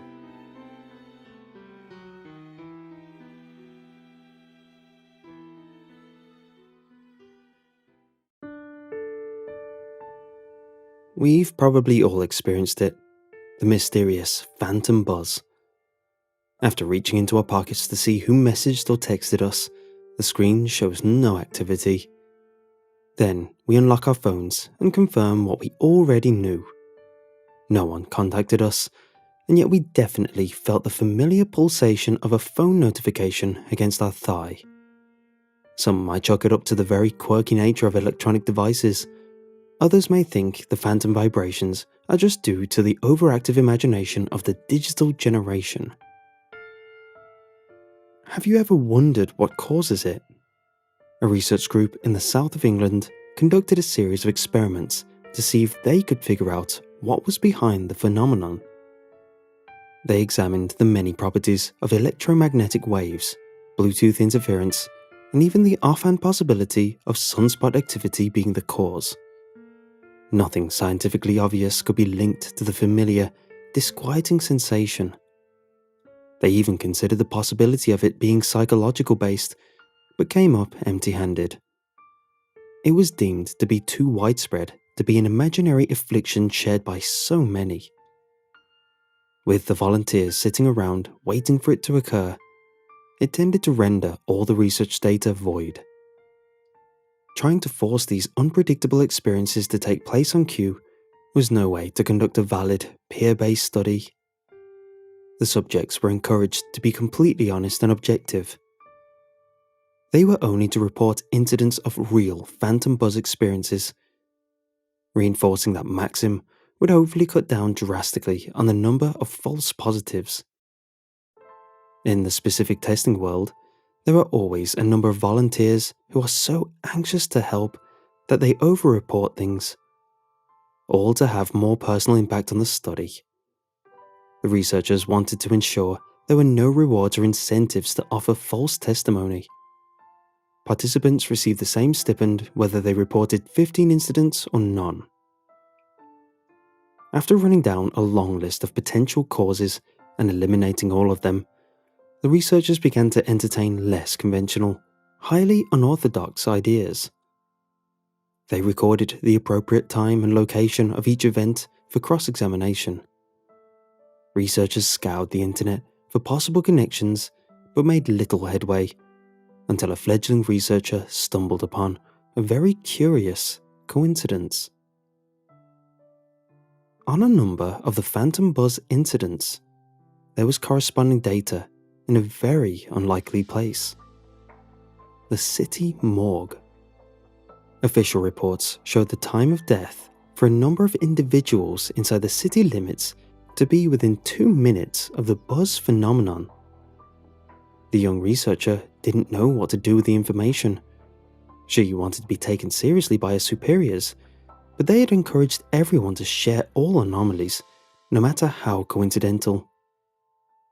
At the morning meeting, she elected to approach the subject with levity. Before anyone recommends that I join the psychic hotline, I just want to point out that what I'm about to say is purely in the spirit of full disclosure. I've noticed that a significant number of the phantom buzz events roughly correspond with death records at the Metropolitan Morgue. A number of her peers grinned at a cheeky pun. It was a very clever way of introducing questionable and highly unscientific ideas to the meeting. Before the crowd could turn on her, she quickly added, "I'm not saying Grandma is trying to text our volunteers one last time. I'm only reporting a significant number of time crossovers to the events. I'll let our esteemed members decide what to do, if anything, with the data." Several of the esteemed scientists laughed at the preposterous idea. The young researcher instantly regretted divulging the psychic connection, but one of the lead researchers in the team stood up for her. People, we ask for our team members to bring us everything. Everything. That's what Miss Thorne has done. When all of the obvious things fail to line up, you look at what is left. That's the scientific way. There could be a logical explanation for these unusual tie-ins she has uncovered. Let's try to keep an open mind, shall we? Astrid was very grateful for the authoritative reprieve. She wasn't looking forward to being teased mercilessly by her peers. A mid-level researcher on the team came to a desk to collect the data. What might have otherwise been tossed in the rubbish bin was actually treated with some level of consideration. It was refreshing to be supported for a change. What the next level researchers found was a bit more disconcerting. By expanding search parameters to include deaths from nearby towns and cities, the number of linkable events skyrocketed. The scientific purists among the team were deeply offended that anyone in their field would try to draw a connection between those seemingly disparate things. They dismissed the aligned events as pure coincidence. After all, people died all the time. It didn't take much to fuse the two unrelated things if you tried hard enough. Another more open-minded group within the team found the potential connection compelling. They didn't believe in a supernatural aspect, but suspected there could be a logical explanation. Over time, they were able to tie a large majority of the events with nearby deaths. It was enough to see a possible connection, but not enough to know what it might mean. One of the volunteers reported a new phantom buzz on their iPhone, and the team sprang into action. It was the first such incident after the controversial new theory had been put forth. 2 hours passed before the next official medical report was filed. It placed the time of death at the exact same minute as the most recent phantom buzz incident. Tongues started wagging as each new report seemed to reinforce the disturbing connection more. Meanwhile, the hardcore doubters on the staff grew increasingly irate. The whole research team was becoming completely polarized as the study continued. A cellular network expert was brought in to shine some light on the bizarre proceedings. Data collected from area mobile service providers did show compelling evidence of an unknown energy source disrupting their network coverage. Tower data showed an immediate, unexplained pulse after each of the official death reports. The phantom pulses were overlooked by the service providers because they did not damage any equipment and were not associated with known mobile transmissions. After the network specialists were brought up to speed, they were able to trace the vector of the unknown signals. They confirmed that in all tested cases, they originated from the nearest tower to the deceased, and then went directly to the volunteer's mobile phone. It was a huge scientific milestone. Quantifiable proof now existed of a possible link between the passing of an individual and the odd sensation that manifested itself through their electronic phones. The sensation itself was real. Unknown signals really did buzz individuals for unknown reasons. Proving there was a direct link between the pulses and the death of a nearby human being was going to be a far more difficult task. Even the most outspoken critics of the idea began to backpedal slightly as each new revelation was brought to light. With it proven empirically that unknown signals were emitting from cell towers and traveling to the cell phones in question, it was hard to deny. Even the most atheistic members of the science community accepted that some form of energy was contained within the human body. It made sense that whatever that life force was, it left the body at the final moment of death. These skeptics adjusted their focus from denial of the possibility to theories of why the phantom buzz occurred at all. They weren't ready to entertain superstitious notions that the dead was trying to communicate with the living through radio frequencies. They pursued a running theory that human life force is inanimate and is accidentally captured by the cellular band waves. That they were willing to accept as possible, but even that was a bit of a stretch to them. The study itself had already been an unprecedented success. They had proven that the phantom buzz experienced by tens of millions of people worldwide isn't imaginary. It is a real, psychological reaction to an unknown pulse of energy pinging their phones. As exciting as it was to discover, it opened up a whole new can of worms. What was the source of the rogue signals? Were they deliberate messages sent by the newly dead? Or was it just a coincidental, involuntary aspect of the dying process? Documented deaths near the towers at the same moment the signals were sent was compelling, but no proof of deliberate act of communication. Were these mysterious bursts of energy valid proof of the life force leaving the bodies of the dead, or was it just a coincidence too? The greater question was whether it was a deliberate attempt by the dead to communicate through the use of modern electronics. Many believe the phenomenon was just random energy being magnetically drawn to the nearby cellular technology. It would be a monumental task to prove or disprove either theory. Are there any biological or family links between those who have died and the recipients of the phantom signals? One member of the team inquired.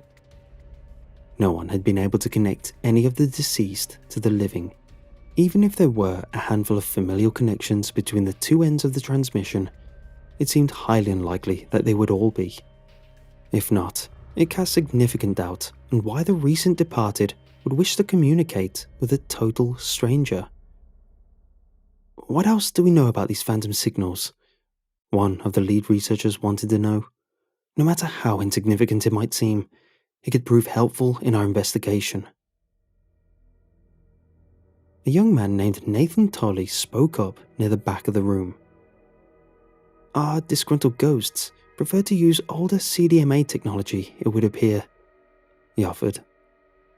There was a brief, uncomfortable pause in the conference room, followed by a chorus of nervous snickers.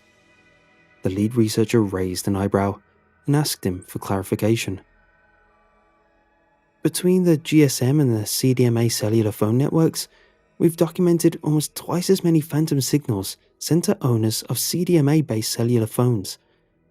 I don't know what that means specifically, but the ratio is significant in my opinion. If one was slightly more frequent than the other, it would be irrelevant. But a 2-to-1 ratio is noteworthy. Depending on whom you ask, CDMA is older and arguably a more limited technology. The leader of the meeting thanked Nate for his astute observation and made a mental note to look into the technological differences. Then he addressed the audience again. Has anyone prepared a chart of known personal details about the recently deceased? We need to compare gender, the type of phone network contacted, and so forth. For all we know, CDMA signals may always correspond with recently deceased gentlemen, whereas the GSM signals may always connect with the ladies who have passed. Maybe it's gender specific, or a preferential wavelength associated with unique radio frequency factors. I don't know what the answer is to this mystery. I'm not sure we will ever find out the full truth, but I hope we can uncover more of the stunning details. Nate spoke up again. Since we've reached the point where we accept that the phantom signals originate from cell towers, perhaps we should expand our scope of experts. They have no natural origin that we can trace, correct? We've been working under the uncomfortable assumption that somehow it is an unknown link to the recently deceased. I realize that is anathema to science, but we aren't far from admitting that hypothesis. Why not bring a paranormal expert to offer another viewpoint? A large group of the team gasped in unison. Parapsychology was the academic equivalent of consulting a fortune teller to many purists. It still wasn't a very respected branch of research in most scientific circles. The murmur of the crowd increased in volume until the meeting leader tapped a pencil on the table. I would be the last person here to entertain an audience of clairvoyants or soothsayers normally, but this project has taken us into uncharted territory. The best researchers go where the research takes them, no matter what. Perhaps Mr. Tolley is correct to suggest that we consider a different approach. We've taken this project about as far as it can go with traditional methods. I'll speak with some experts at the university to see if they can recommend a suitable addition to our diverse team. I expect that everyone here will treat them with the utmost respect. The following Monday morning, a respected paranormal investigator was introduced to the research team. Her welcome was cordial, but understandably stiff. The majority of the research scientists have already had some preconceived notions about her chosen field and were not going to be easily swayed. Shay expected the cold shoulder and did what she could to reassure them she wasn't going to bring in voodoo dolls and astrological charts. Eventually, Astrid, Nate, and a few other members of the staff warmed to her. Shay read over the team's research progress with enthusiasm. It wasn't every day that a traditional scientific study uncovered evidence of credible paranormal activity. She was secretly excited to be involved with such groundbreaking research. With hard work and determination, Shay hoped to win over the skeptics and play a significant part in the pioneering experiments. On the first day of her inclusion, Shay was present as the volunteers awaited one of the mysterious signals. In typical fashion, the act of waiting for something seemed to have the agonizing effect of prolonging its arrival. Hours passed as the team and volunteers waited for another phantom buzz. As a gifted psychic medium, she was expected to run over and feel any phone that went off for possible lingering traces of the unknown sender. Her skeptics scoffed at the idea of there being valid feedback from touching an object, but she quickly silenced them. The first incident occurred after almost 7 hours of inactivity. She held the volunteer's cell phone in her palm and focused after he reported the unexplained sensation. Shay was a little nervous as the room full of doubting science geeks observed her psychic skills for the first time. The sender of the transmission to this mobile phone was named Helen McTavish. She passed away a few moments ago after a long illness. I sense that she is lost and unsure of what to do. Frankly, she's terrified. 30 mouths dropped open in simultaneous shock. Her description was so vivid and specific. It wasn't even close to the vague generalities that they expected from an avowed psychic and medium. Normally, the paranormal readings given in these circumstances are about as specific as a newspaper horoscope. Instead, Shay had offered details that were easily verifiable or refutable. It was a refreshing level of opacity in a field ordinarily known for its mystique. 2 hours later, the morgue report came in and verified everything Shay had claimed about the deceased. Everyone present knew that she had no way of knowing those facts about the victim in advance. If that didn't make a believer out of the hardcore skeptics, then her similar accuracy with the next couple of incidents certainly did. She had a natural gift that was impossible to deny. Over the next couple days, she predicted the discovery of several more departed individuals from the phantom signals. While scientists were engaged in the difficult task of theorizing how the dead were able to tap into the cellular bandwidth, psychologists on the team were troubled with the question of why. The leader of the morning meeting discussed the latest progress and theories. There was a call for input from the team members. Nate raised his hand. "This isn't primary school, Mr. Tolley. Just speak your mind." Nate sheepishly lowered his hand and spoke. "We've spent so much time proving the link between the recently departed and these phantom signals that we seem to have neglected a more important question. That being, why are these restless souls contacting strangers? Do they want to unburden their sins like a last confession? Wouldn't they rather communicate with their loved ones? Unless it's like an unmanned telephone switchboard where there is no choice with whom they are connected. It doesn't make any sense why they have been reaching out to total strangers. Also, this phenomenon has never resulted in any two-way contact. I think we need to focus more on those areas of thought." Very valid points, Nate. Perhaps Miss Grafton can offer more insight on these pertinent questions. She is our very gifted paranormal expert after all. Shay, what do you say? She was greatly startled at being put on the spot. It was a sensitive area she had been trying to avoid. But the moment had finally arrived. There was no longer any more putting off the chilling truth.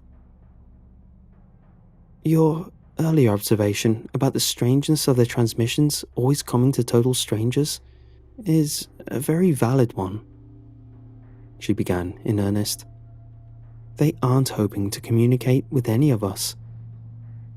They're trying, unsuccessfully so far, to find a way to trade places with the living. It's only a matter of time.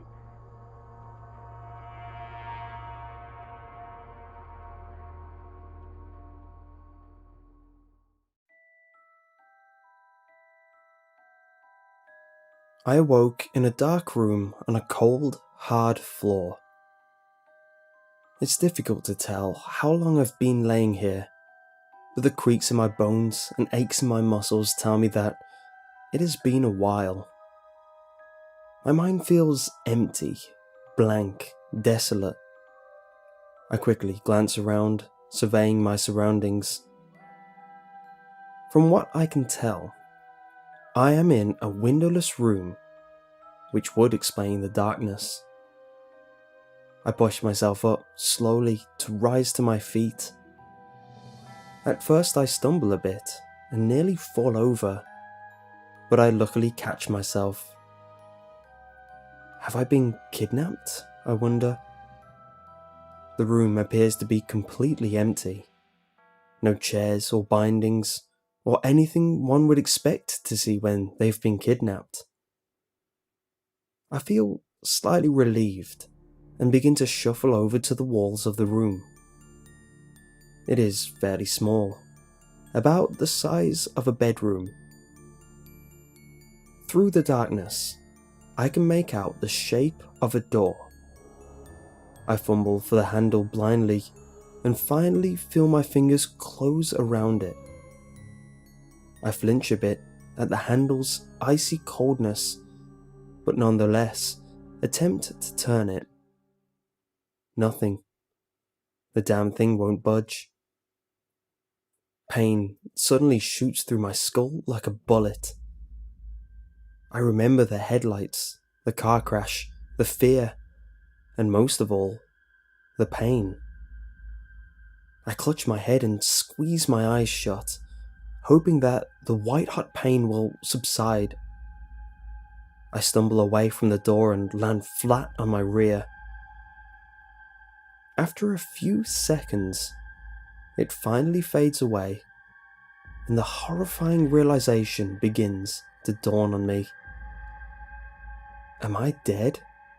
I wonder out loud. As if to answer my question, a door swings open and blinding light filters into the room.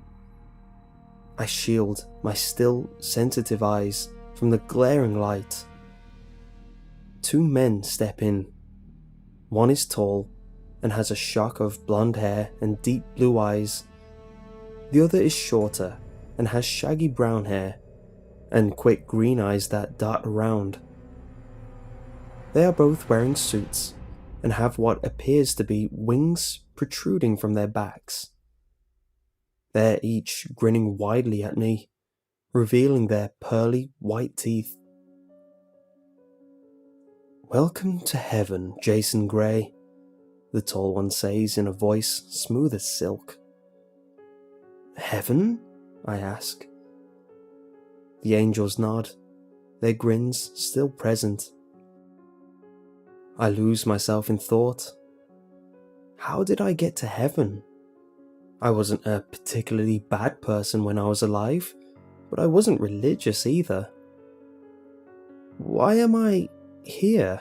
I ask, confusion clearly written on my features. Because everyone goes to heaven, Hell is just a lie to push you in the right direction. Ultimately, everyone ends up here," the tall one explained calmly.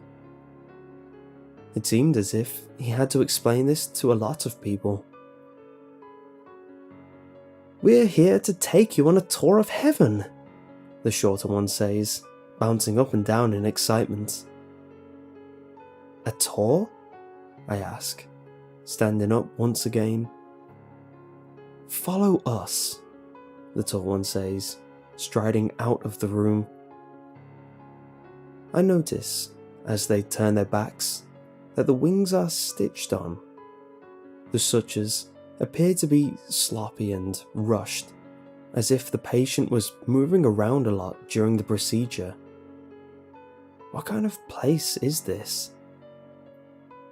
A bright, white light floods my vision as I exit the room. I quickly turn around and see that the door I had just come through was gone. Vanished, as if it had never existed in the first place. The short one giggles a bit at my bewilderment and motions for me to follow. Turning my gaze forward, I can see a factory of sorts. There are other angels dressed in work clothes, pushing carts of lumpy objects everywhere. It is difficult to tell what the objects are. I see a quite pretty female worker push a cart nearby me. Her hair is the shade of an autumn afternoon, and her eyes are like the sunshine shining through a glass of whiskey. I flash her a quick smile, and she turns around to smile back. Oh God, her face. Half of her face appeared to have been burned off. Her teeth and gums are clearly showing, pearly white bone with glistening pink flesh encasing them. It appears to be the only part of a tortured face that isn't marred. I quickly avert my eyes from the grisly sight, choking back vomit. My guides take no notice of my repulsion, or if they did, they didn't show it nor care. What exactly is this place? I managed to choke out. Heaven, they both reply in unsettling unison. I shake my head. No, it's supposed to be all pearly white gates and cherubs, right? My guides both look at each other as if they're the parents of a child who's asking why the sky is blue. All will be explained soon, Jason, the tall one said. Their ever-present smiles are beginning to unnerve me even more. I would answer them if I wasn't so occupied with choking down my own stomach acids. I continue following them, because that's the only thing I can think of doing right now. The more I look, the more the shapeless objects in the carts are beginning to look human-shaped. No, it can't be.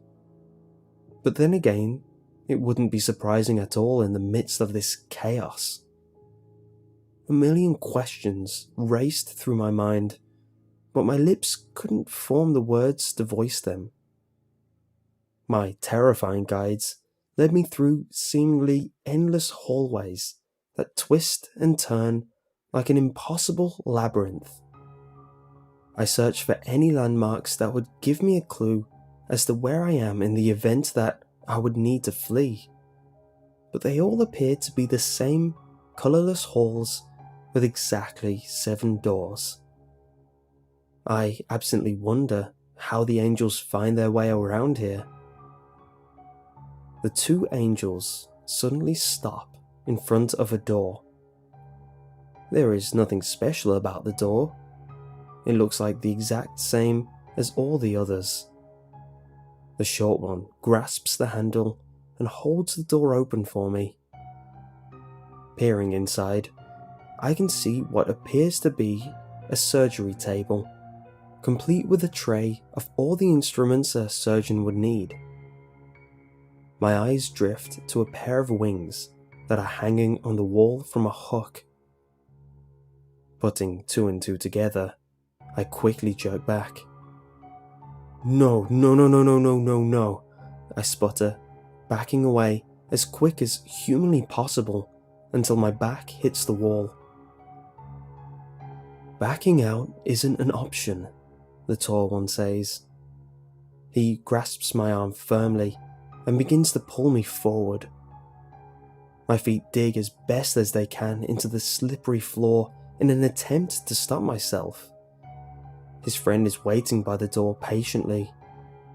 It appears as if they have had to deal with this many times before as well. As much as I try to fight my way out of the tall angel's crushing grip, I still find myself inside of the room. Next thing I know, the short angel is at my side and helping the other ease my protesting form into the surgery table. I thrash wildly against the leather straps, but to no avail. "Let me go!" I screech. "Please calm down. All will be explained now, Jason," the tall one states in a somewhat hollow tone. "Go to hell!" I yell through gritted teeth. "I'm afraid I cannot do that. We have already explained that there is no hell," the tall one says calmly. His nimble fingers carefully select a scalpel. "Oh, can I do it this time?" the shorter one squeals. The tall one rolls his eyes at him and reluctantly hands him the scalpel. "Try not to mess up like the last time," he warns. Last time? I wonder, my eyes going wide with terror. The shorter one giggles like a child and begins approaching with the blade. He props the surgery table up and opens up a slot that gives him access to my back. They really did plan for this. "You see, Jason, you have been fortunate enough to be selected for the esteemed job of being an angel," the tall one explains. I can feel the shorter one begin to slice away my shirt. "But why me? I'm not even religious. I don't even believe in any of this crap," I protest. The shorter one begins making precise incisions near my shoulder blades. I flinch at the pain and grit my teeth to prevent a cry from escaping my lips. "And that is exactly why you've been selected for this role, because you never devoted yourself to God during your time on Earth. You must do so here." The scalpel bites deeper into my soft skin so I can feel small rivers of hot blood beginning to trickle down my back. Those who were religious in their time on Earth have no need to devote themselves. As such, they finally get to fully become one with God as they wished in heaven. The tall one continues. In the corner of my vision, I can see the shorter one taking the wings off the wall and bringing them over to me. He carefully picks it up and begins positioning it by one of the incisions. However, I barely took notice of this because I was too busy mulling over what the tall angel had meant by fully become one. I was interrupted from my thoughts by the feeling of a syringe being inserted into the side of my neck. "It's better if you're asleep for this part of the procedure," the tall angel explained. Before I could retort, black spots obscured my vision, and the whole world seemed to tilt before me. It was only a matter of seconds before I was plunged into complete and utter darkness, freed from pain. I am driving my car along a road that seems to have a sharp turn every few minutes. It's nighttime, and I'm driving away from my girlfriend's house after we had a particularly nasty argument. I had just found out she was cheating on me with some cocky asshole and was planning to never return to her house. My phone buzzed in the seat next to me, its screen lighting up to alert me that I have a text. No doubt it's her. "Are you still mad at me?" she wrote. "What do you think?" I answered, mentally, still keeping my hands on the steering wheel. "I'm really sorry," the text read. Oh, so now she was using correct grammar. She must be feeling really bad now. More and more texts began to pour in, lighting up my phone screen. I did my best to keep my eyes on the road, but the texts kept beckoning to me. I succumbed and grabbed my phone with one hand to text her back something nasty. However, this happened just as I was approaching a turn. My eyes widened in shock and terror as my car plummeted off the edge. I clearly felt the dread and anticipation sitting in my stomach like acid before the world went black. I awoke with a start, my chest heaving and sticky with sweat. As the horror of my nightmare began to wear off, I became acutely aware of two heavy objects on my back. It felt as if my spine was going to collapse from just the sheer weight of them. I craned my neck to see what the objects were, only to be met with the grisly sight of two stark white wings protruding from my back. "Oh, you're finally awake," the all too familiar voice of the tall angel said. "I did a good job, right?" the shorter one inquired eagerly. His question was responded with a sigh and a resigned yes. "How long was I out?" My voice sounded hoarse and foreign, as if it hadn't been used in quite some time. "Time is irrelevant," the taller one said. He walked over to the chair I was currently strapped into and carefully undid the bindings. "We're going to show you your job now. Follow us." I rose from the chair, wincing at the searing pain in my back this brought me. I could feel the sutures begin to bleed slightly, sending a trickle of warm liquid down my exposed spine. With heavy feet and shaky legs, I followed my guides, unsure of what else to do. They led me down the colourless halls that I still couldn't navigate. My mind felt numb, probably from the pain blooming from the area around the wings. I could do nothing but follow them blindly, like a dumb sheep. It was difficult to tell how long we walked before we reached a metal door, so very different from the others. Time seemed to be non-existent here. The fact that every hallway looked the same and seemed to never end did nothing to help. Without any flair, the tall angel opened the metal doors and held it open for me. Despite this polite gesture, I didn't walk in. I didn't want to walk in, for in front of me was a slaughterhouse. Angels dressed in blooded aprons toiled over hacking off human limbs with bone saws. Wide, artificial grins were stretched across their perfect faces. Some of them even hummed as they worked, flecks of crimson staining their pearly white teeth. Some of them turned their heads to stare at me and gave me a wave. I tried to back up, but found myself bumping into the chest of the shorter angel. He gripped my shoulders so tightly, it seemed as if he wanted to break my skin. Go on, he sang before me, shoving me roughly inside. Before I could make a run for it in the opposite direction, the metal doors slammed shut behind me, sealing my fate. I wanted to scream, cry, and crumple to the floor on the spot all at once, but my body remained frozen.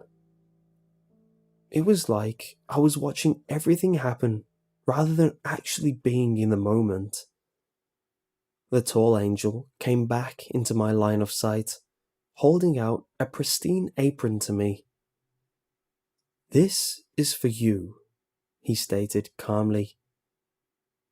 Knowing what wearing that apron meant I would have to do, I shook my head quickly and felt tears rising in my eyes. "No, please," I choked out, uselessly. He shoved the apron into my arms and put one on of his own. It was significantly dirtier than mine, bits of viscera clinging to it. "Come on, we can't dilly-dally. We're on a very tight schedule." "A tight schedule?" I wanted to ask. Before I could voice my question, the doors on the opposite end of the room fell open. Everything went silent and still as a hunched figure shuffled into the room with the aid of a crane. He was an old man with wrinkles riddling his face like countless rivers. The only sign of hair on his body was a long, greying beard that nearly dragged on the floor. Dark crimson stained it, complementing his bloodshot eyes that moved slowly around the room. Although I was far away from him, I could smell the pungent stench of decay emanating directly from him. His eyes finally met mine, causing me to freeze. I felt trapped by those all-knowing eyes of him, which seemed to pierce my very soul. They were entrancing. In a sense, I found myself unable to look or move away as he started hobbling over to me. "Jason," he rasped in a voice that sounded as if it hadn't been used in decades. I nodded, that being the only thing I was physically capable of doing. "Welcome." He flashed me a smile, revealing his rows of yellowing, crooked teeth. Quite a few of them were missing. From this close proximity, I could clearly tell his breath was positively rancid. A terrifying thought shot through my mind. Was he? "Yes, I am God," he stated plainly, answering the question that had been running through my mind. "And this, as you've probably learned, is heaven." He laughed as he gestured to the macabre display around him. It sounded more like a wheeze than an actual sound of amusement. "You're surprised, are you not?" I nodded once more. He waved his gnarled hand nonchalantly, as if dismissing my confusion. "Most are, which is why I shall explain." He looked away from me and started pacing back and forth. As soon as his eyes left mine, I felt as if an enormous burden had been lifted from my shoulders. "Tell me, Jason, why do you think I created humans?" Speech had returned to me, and so I put it to use. "I'm not sure," I answered lamely, feeling relieved to hear the sound of my own voice. My mind raced to remember what little I had been taught in Sunday school, but only fragments came back. Adam and Eve, right? You wanted them to tend to the garden or something? He chuckled once more, albeit darkly. Not quite, not quite. That's humans' interpretations of it. Think larger, Jason. Think beyond what you have been fed. I struggled to understand what he was getting at, but found that I was unable to do what he requested. I can't, I replied simply, my voice strained. Of course you can't, he replied almost immediately. Your minds have been engineered to work a certain way, and you can't change that by sheer willpower. He sighed, not in a particularly sad way. This may help. Why do you raise pigs? I was a bit taken back by this and furrowed my brow. To eat? He smiled and nodded at the ground. Yes, exactly. You raise them only to slaughter them in the end. Although you may give them pet names and grow attached, the end result is always the same. My blood ran cold as I slowly started to piece it all together. His analogy could only lead to one chilling explanation that I didn't want to acknowledge. Yet it was so plausible that it was almost impossible to ignore. The bodies, the slaughterhouse, the overall atmosphere of the damn place. We are pigs, I choked out. Yes, precisely, came his reply. Although my eyes were dry, I couldn't help but feel a sob rise in my throat. Why? I asked. Why would you do this to us? People love you. People dedicate their entire lives to you. Wars have been fought in your name. How could you just betray us like this? He raised a steel grey eyebrow at me. Betrayal? Is that how you view it? He asked. I didn't respond. I created you. I gave you everything that you possibly ever needed. Is it so wrong to want something in return? I weakly raised my head to look at him, still pacing, only now somewhat angrily. I thought you loved us, I said quietly, my voice barely a whisper. He turned his head to look at me and gave me an almost patronizing smile. Oh no, I don't love humanity, nor do I loathe you. You see, at the end of the day, you are nothing more than mere livestock. With that statement, he picked up a spare saw off a nearby table and shoved it into my shaking hands. Now, work. He turned on his heel and started lumbering towards the exit. Halfway through, he paused and turned back to look at me. And do me a favor, and do smile. I gulped and opened my mouth to protest, but found that I had no free will of my own anymore. Blinking tears from my eyes, I forced a smile onto my face and set to work along with the other angels.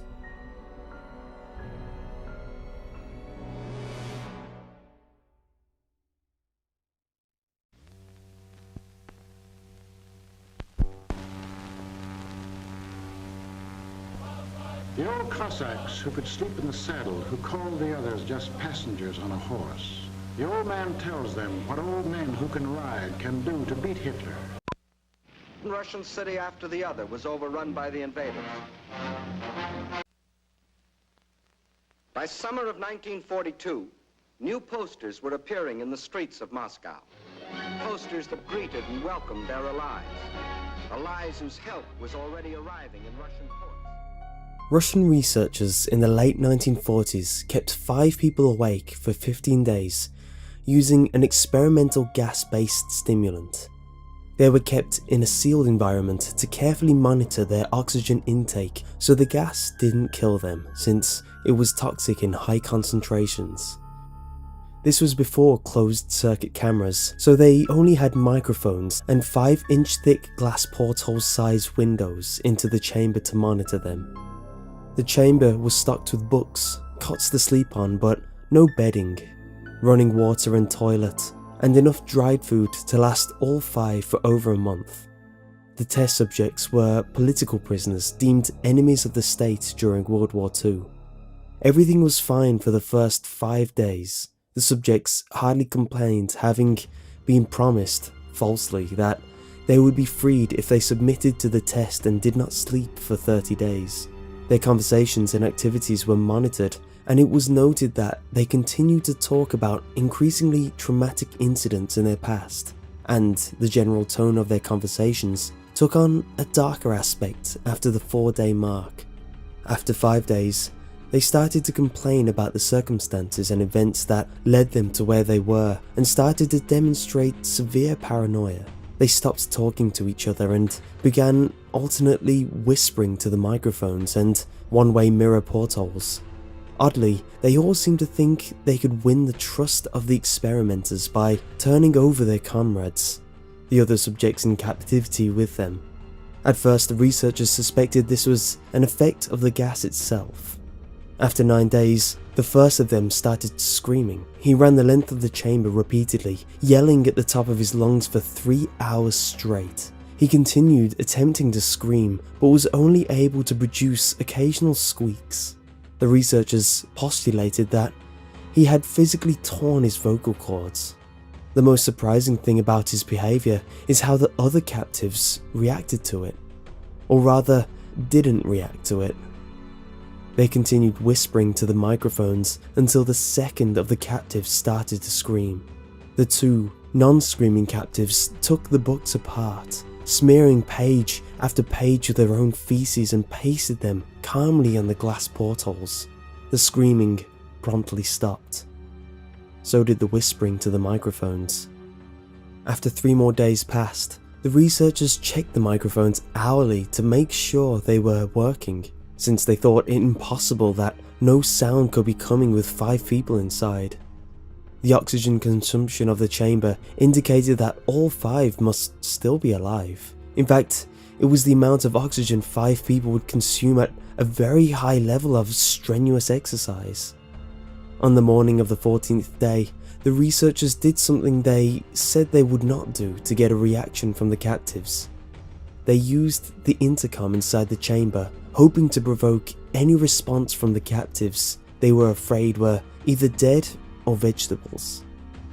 They announced, "We are opening the chamber to test the microphones. Step away from the door and lie flat on the floor or you will be shot. Compliance will earn one of you your immediate freedom." To their surprise, they heard a single phrase in a calm voice respond, "We no longer want to be freed." Debate broke out among the researchers and the military forces funding the research. Unable to provoke any more response using the intercom, it was finally decided to open the chamber at midnight on the 15th day. The chamber was flushed of the stimulant gas and filled with fresh air, and immediately voices from the microphones began to object. 3 different voices began begging, as if pleading for the life of loved ones to turn the gas back on. The chamber was opened and soldiers sent in to retrieve the test subjects. They began to scream louder than ever, and so did the soldiers when they saw what was inside. 4 of the 5 subjects were still alive, although no one could rightly call the state that any of them in life. The food rations past day 5 had not been so much as touched. There were chunks of meat from the dead test subject's thighs and chest stuffed into the drains in the centre of the chamber, blocking the drain and allowing 4 inches of water to accumulate on the floor. Precisely how much of the water on the floor was actually blood was never determined. All 4 surviving test subjects also had large portions of muscles and skin torn away from their bodies. The destruction of flesh and exposed bone on their fingertips indicated that the wounds were inflicted by hand, not with teeth as researchers initially thought. Closer examination of the position and angle of the wounds indicated that most of it, if not all of them, was self-inflicted. The abominable organs below the ribcage of all 4 test subjects had been removed, while the heart, lungs and diaphragm remained in place. The skin and most of the muscle attached to the ribs had been ripped off, exposing the lungs through the ribcage. All the blood vessels and organs remained intact, but they had been taken out and laid on the floor, fanning out around the eviscerated but still living bodies of the subjects. The digestive tracts of all 4 could be seen to be working, digesting food. It quickly became apparent that what they were digesting was their own flesh that they had ripped off and eaten over the course of the days. Most of the soldiers were Russian special operatives at the facility, but many refused to return to the chamber to remove the test subjects. They continued to scream to be left in the chamber and alternately begged and demanded that the gas be turned back on, lest they fall asleep. To everyone's surprise, the test subjects put up a fierce fight in the process of being removed from the chamber. One of the Russian soldiers died from having his throat ripped out. Another was gravely injured by having his testicles ripped off and an artery in his leg severed by one of the subject's teeth. Another 5 of the soldiers lost their lives if you count ones that committed suicide in the weeks following the incident. In the struggle, one of the 4 living subjects had his spleen ruptured and he bled out almost immediately. The medical researchers attempted to sedate him, but this proved impossible. He was injected with more than 10 times the human dose of a morphine derivative and still fought like a cornered animal, breaking the ribs and arms of one of the doctors. When the heart was seen to beat for a full 2 minutes after he had bled out to the point where there was more air in his vascular system than blood. Even after it stopped, he continued to scream and flail for another 3 minutes, struggling to attack anyone in reach and repeating the word "more" over and over, weaker and weaker, until he fell silent. The surviving 3 test subjects were heavily restrained and moved to a medical facility, the 2 with intact vocal cords continuously begging for the gas, demanding to be kept awake. The most injured of the 3 was taken to the only surgical operating room that the facility had. In the process of preparing the subject to have his organs placed back within his body, it was found that he was effectively immune to the sedative they had been given him to prepare him for the surgery. He fought furiously against his restraints when the anesthetic gas was brought out to put him under. He managed to tear most of the way through a 4-inch thick wide leather strap on one wrist, even through the weight of a 200-pound soldier holding that wrist as well. It took only a little more anesthetic than normal to put him under, and the instant his eyelids fluttered and closed, his heart stopped. In the autopsy of the test subject that died on the operating table, it was found that his blood had tripled the normal level of oxygen.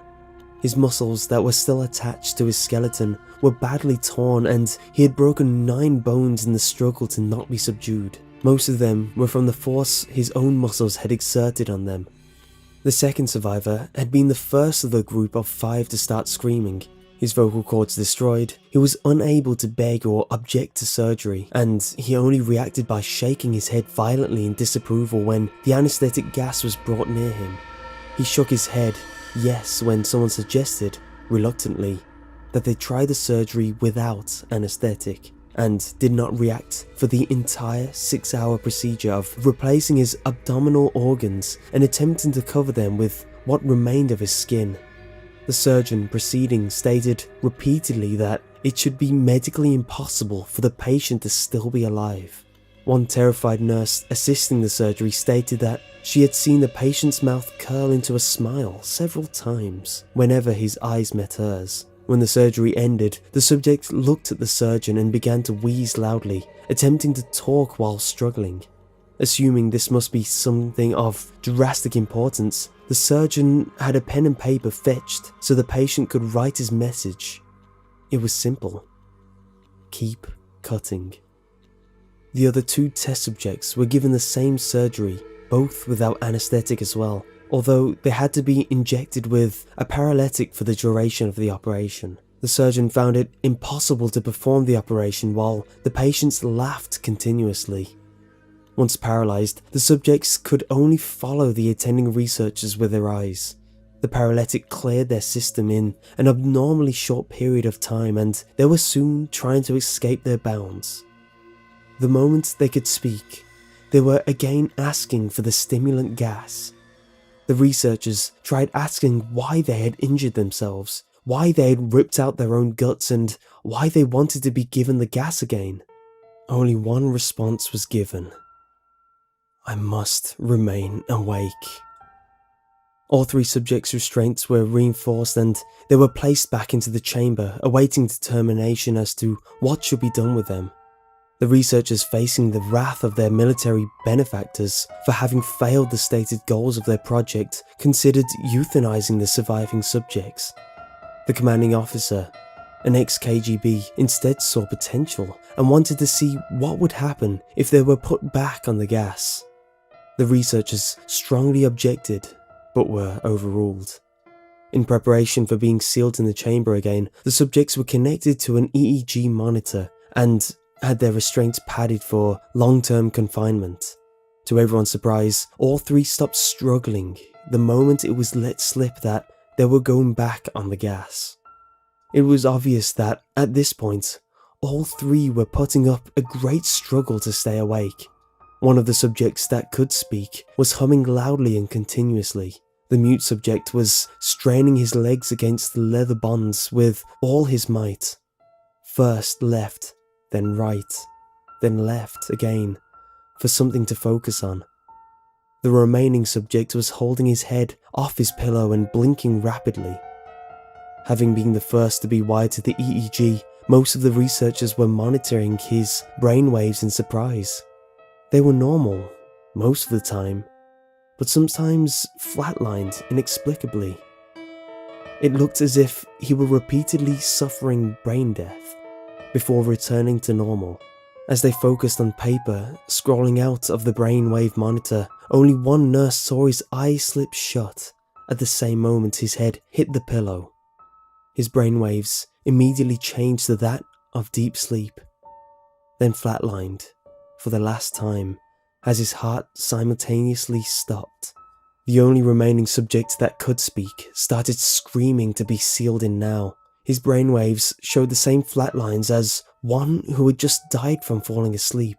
The commander gave the order to seal the chamber with both subjects inside, as well as 3 researchers. One of the named 3 immediately drew his gun and shot the commander point blank between the eyes, then turned the gun on the mute subject and blew his brains out as well. He pointed his gun at the remaining subject, still restrained to a bed, as the remaining members of the medical and research team fled the room.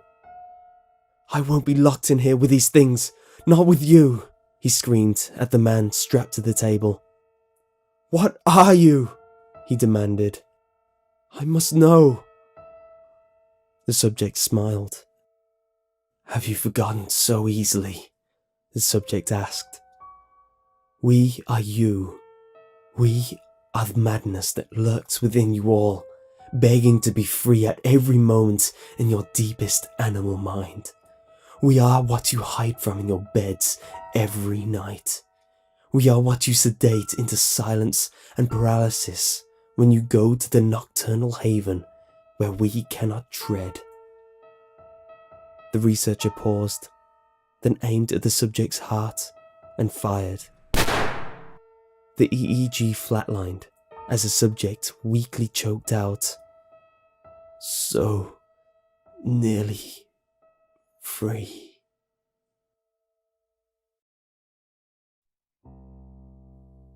When I was young, for the longest time, my parents tried keeping me away from the internet. They always saw the negativity that came from it and ignored the potential it had. Of course, they couldn't keep this up forever. Eventually, it became more and more accessible, and they finally caved in and we got a family computer. The computer itself wasn't anything spectacular, but what it held was truly the new man-made wonder that grew each day. When I got home from school, I would go online and read whatever articles I could find, peer into people's lives through personal written blogs, and play the assortment of games that people made. I couldn't explore everything as my parents had put a filter on the computer.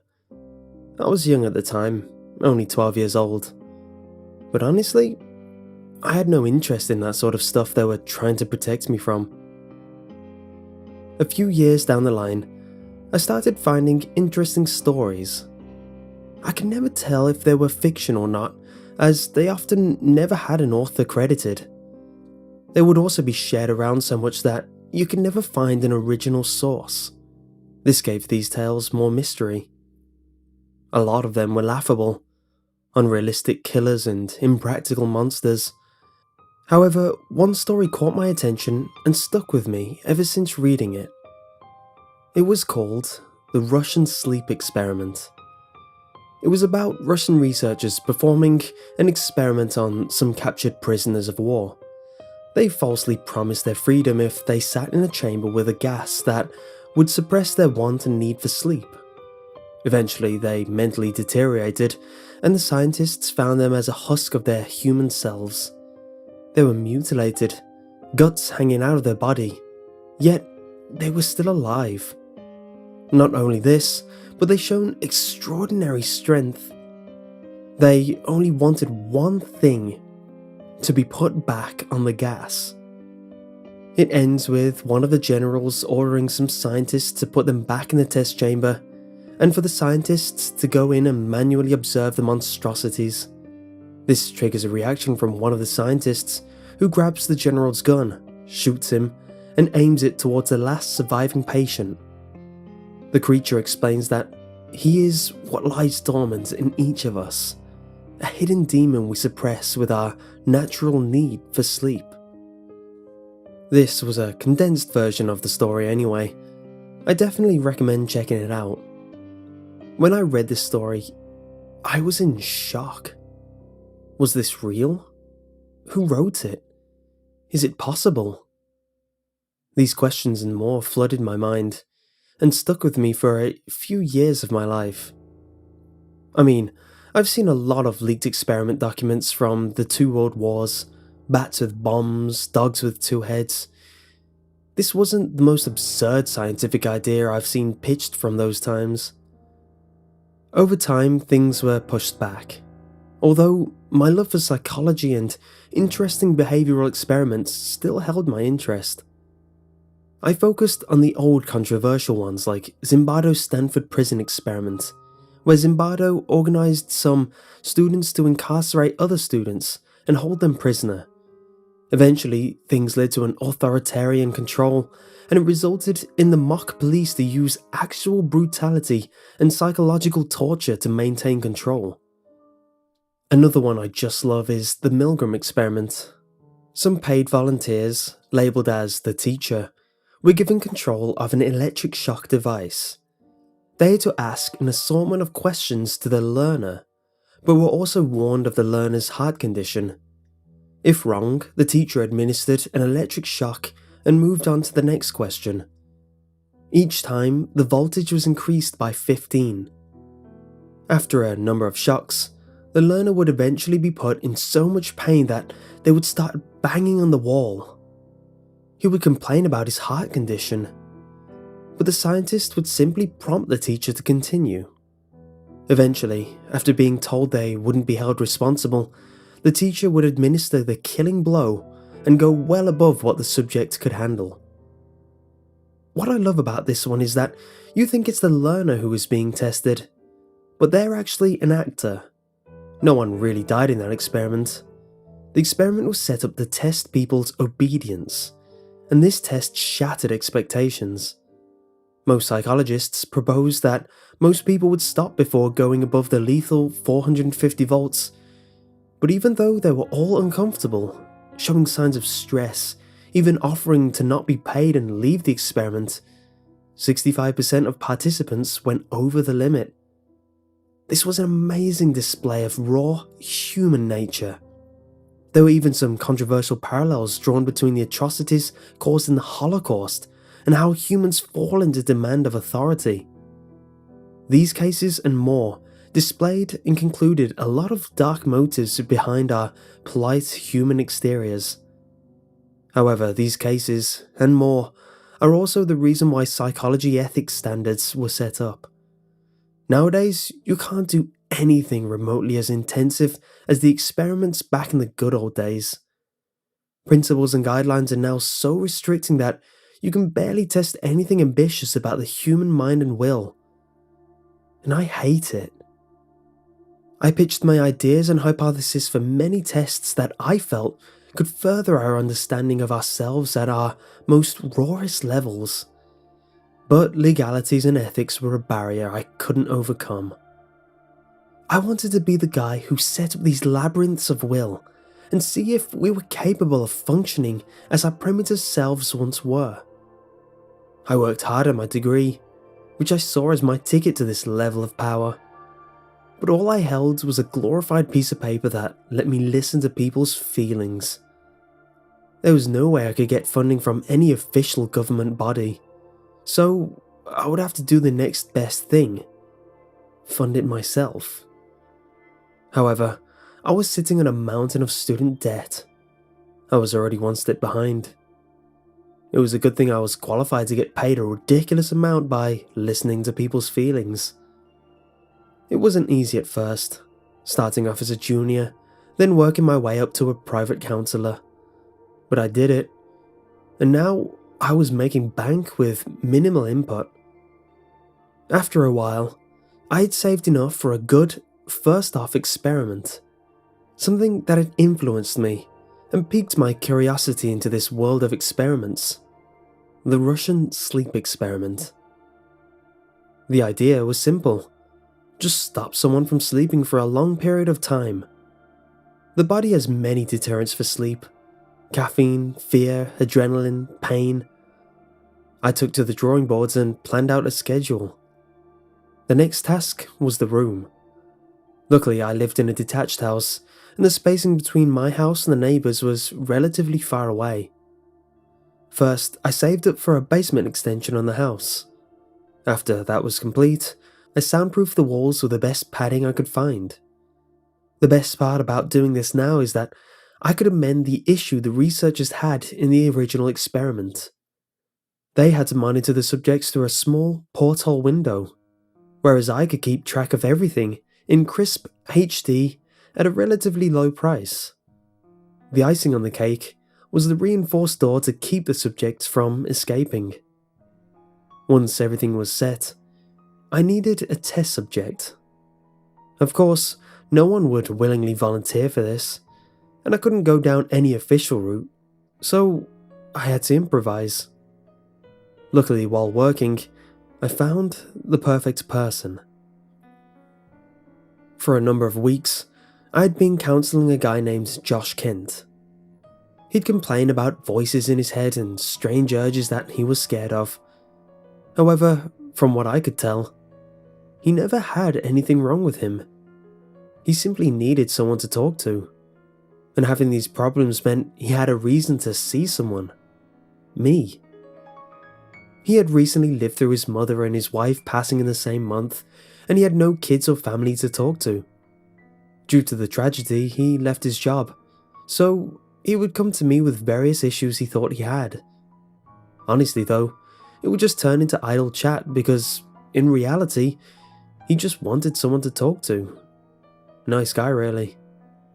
He would pay for this expensive chinwag with the hefty inheritance money he'd received. With no close ties, he was the perfect person to use. He was disposable to society, so in a sense, I was almost doing the world a favour. I didn't have to wait long before he scheduled another appointment. No doubt to talk about how lonely it was, and how life has changed for him. We engaged in our usual manner, and while he was relaxed, I slipped behind him and squeezed the contents of a syringe I concealed behind my wrist into his neck. He dropped like a sack of potatoes, and I easily managed to sneak him into my house unnoticed. He was peaceful when I dressed him in the clean, white garbs. This was probably going to be the last sleep he was ever going to have, I thought to myself. I chained his arms and legs to stop him escaping. Since the gas used in the original experiment was never named, I had to use what I knew would work: the syringes. An occasional dose of adrenaline and a constant consumption of caffeine in his water and food supply meant I could do a good job keeping him awake. And for the times he would really force himself to sleep, his restraints were wired to shock him with a hefty jolt by remote. After setting up, I waited for him to wake. Eventually he came to, and I pressed the button linked to an intercom. "Welcome, Josh. I'm sure you're confused, but don't worry. You're here for a reason. You always spoke of these voices and urges that you were scared of.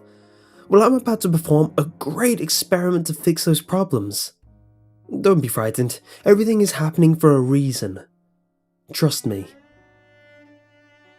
All while I was saying this, I saw his face contort into that of fear, then regret. A million thoughts must have been running through his head. Thoughts that I will never know. After he had eased up some more, I explained what was going to happen. I talked about how I was going to treat his condition through a new experiment by resetting the brain. I told him to achieve this, I had to prevent him from sleeping for 30 days. Reaching day 30 was never my main goal. My first goal was to beat the days passed in the original experiment, 12 days. I never told him my true intention as well. I would have been stupid to do so. It would only have caused panic. This way, he would be more cooperative. A day passed while I was observing him on the monitors, and he was a bit wary. However, he was stable and awake through the small and regular doses of caffeine. I would occasionally see him try and sleep, but be unable to. The times he would almost be able to, I would remind him to stay awake through the intercom. And when he would be less cooperative, I would send a small, harmless jolt through the restraints. Afterwards he'd scream obscenities at me, but I'd remind him it's for his own good, and he'd be less hysterical. Me, however, I was feeling the effects bad. Something so simple, so flawed in the experiment overlooked. I had to constantly monitor him, yet I also needed to sleep. Halfway through the second day, I risked it. I laid my head down on my desk and set an alarm for 6 hours. That would be an ample amount of sleep. When I woke, my eyes were still heavy, but I was rested enough for another shift of watching Josh. However, when I looked at the screen, I saw he was motionless. My eyes widened when I realized why. He was sleeping. I ran to the room and shook him violently, releasing my frustrations both of Josh and myself.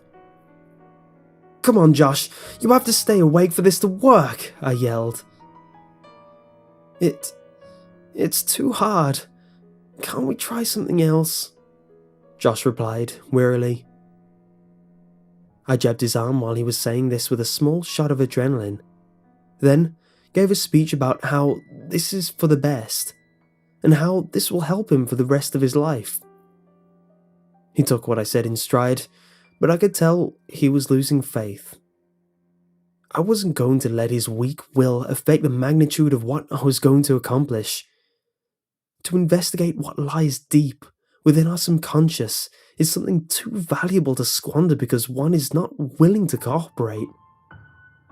As I walked away, I thought about how this experiment could fail because of the simple flaw in the plan. That I had to be awake to monitor him. I cursed myself as I sat down, lamenting on the lack of professionalism that comes with this kind of underground research. I had no extra staff, no special monitoring equipment, no scientists to help with chemicals. But I was adamant to do this. Besides, I was too far in. There was no way I could go back now, and it would be a monumental task to set this up again. It had to be now. My new goal was to simply observe Josh for the longest period of time I could to see signs that could prove my hypothesis. I sat in front of the computer screen, reset the clock, and monitored Josh for the rest of the day. 24 hours later, and my eyes were heavy. I stared at the glowing image of Josh, who was probably feeling the same way. I saw him starting to nod, so I sipped some caffeine and instructed him to stay awake through the intercom.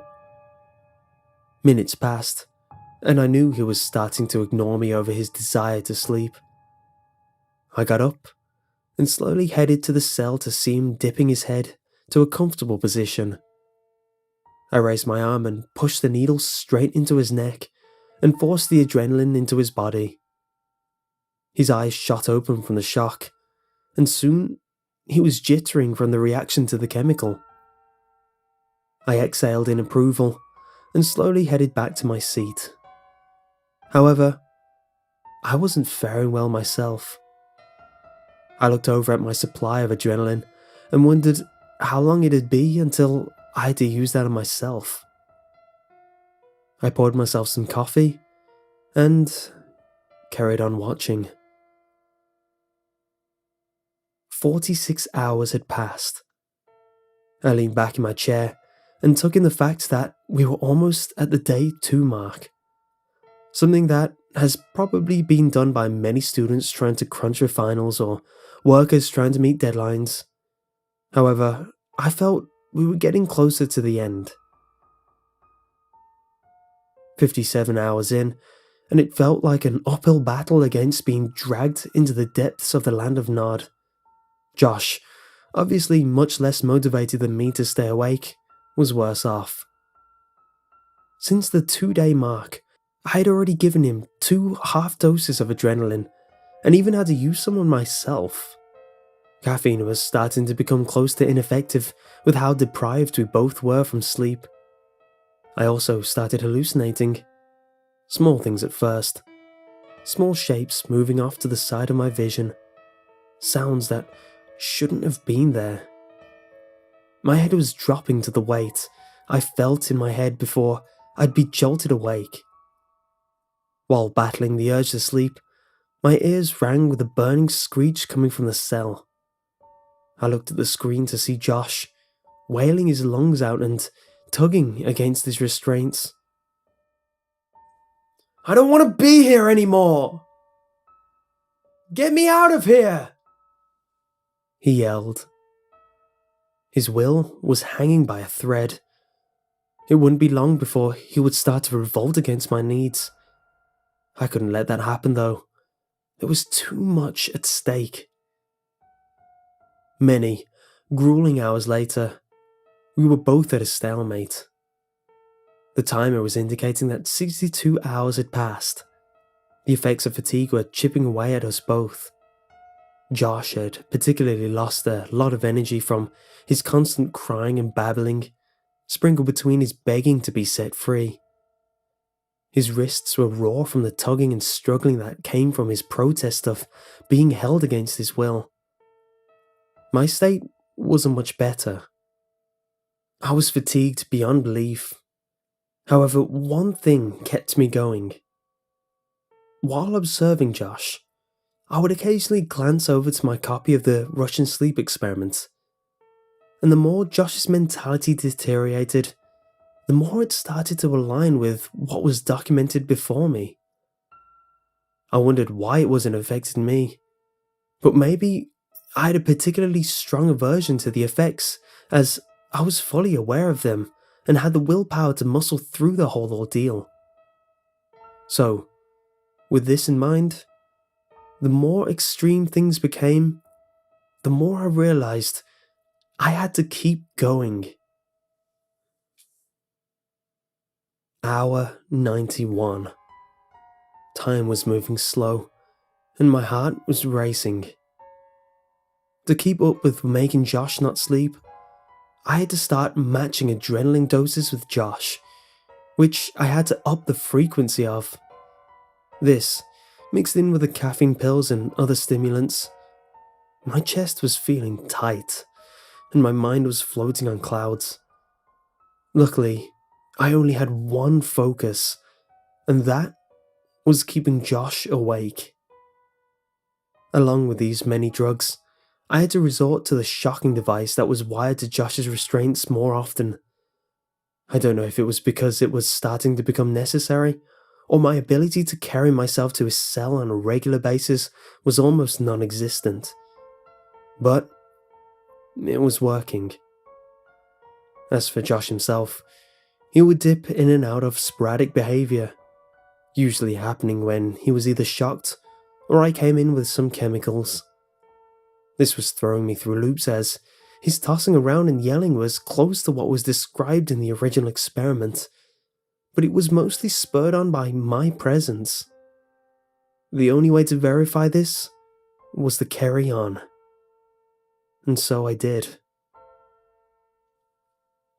The timer rolled over 144 hours. I scribbled something haphazardly down about how 6 days had passed, but it wasn't very comprehensive. Josh was awake, but in a near unconscious state.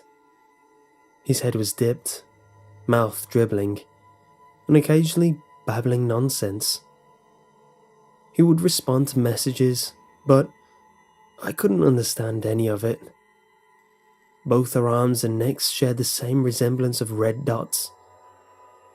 I didn't know how fatal the amount of adrenaline we took was, but I was sure the human body could take a lot.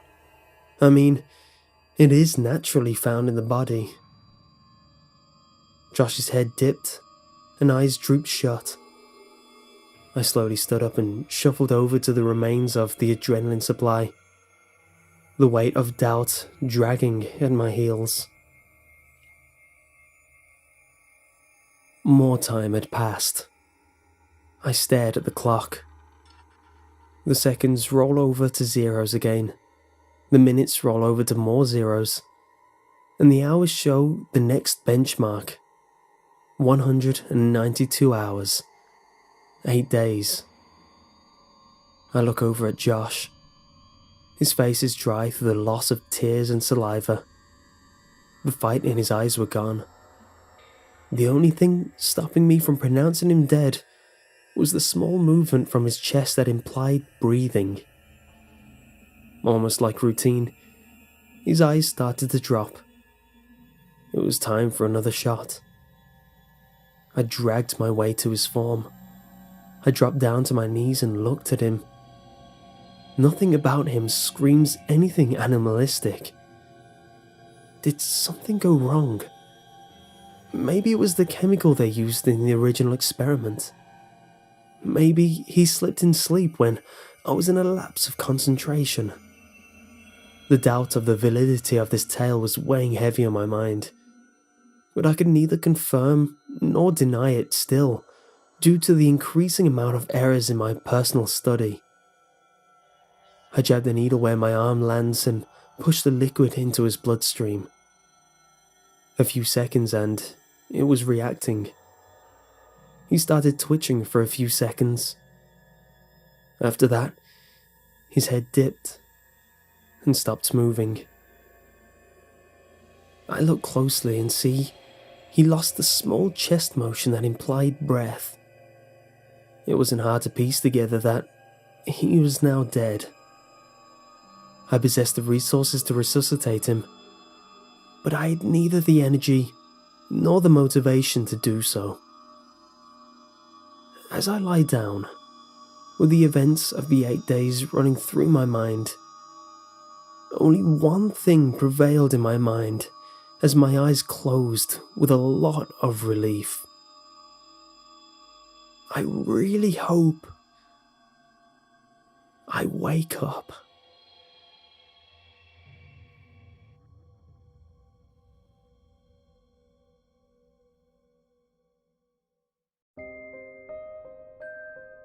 My father worked for a human research company in the 70s and 80s before some organisations such as the IRB, Institutional Review Board for the Protection of Human Subjects in Research, and the Belmont Report could catch on.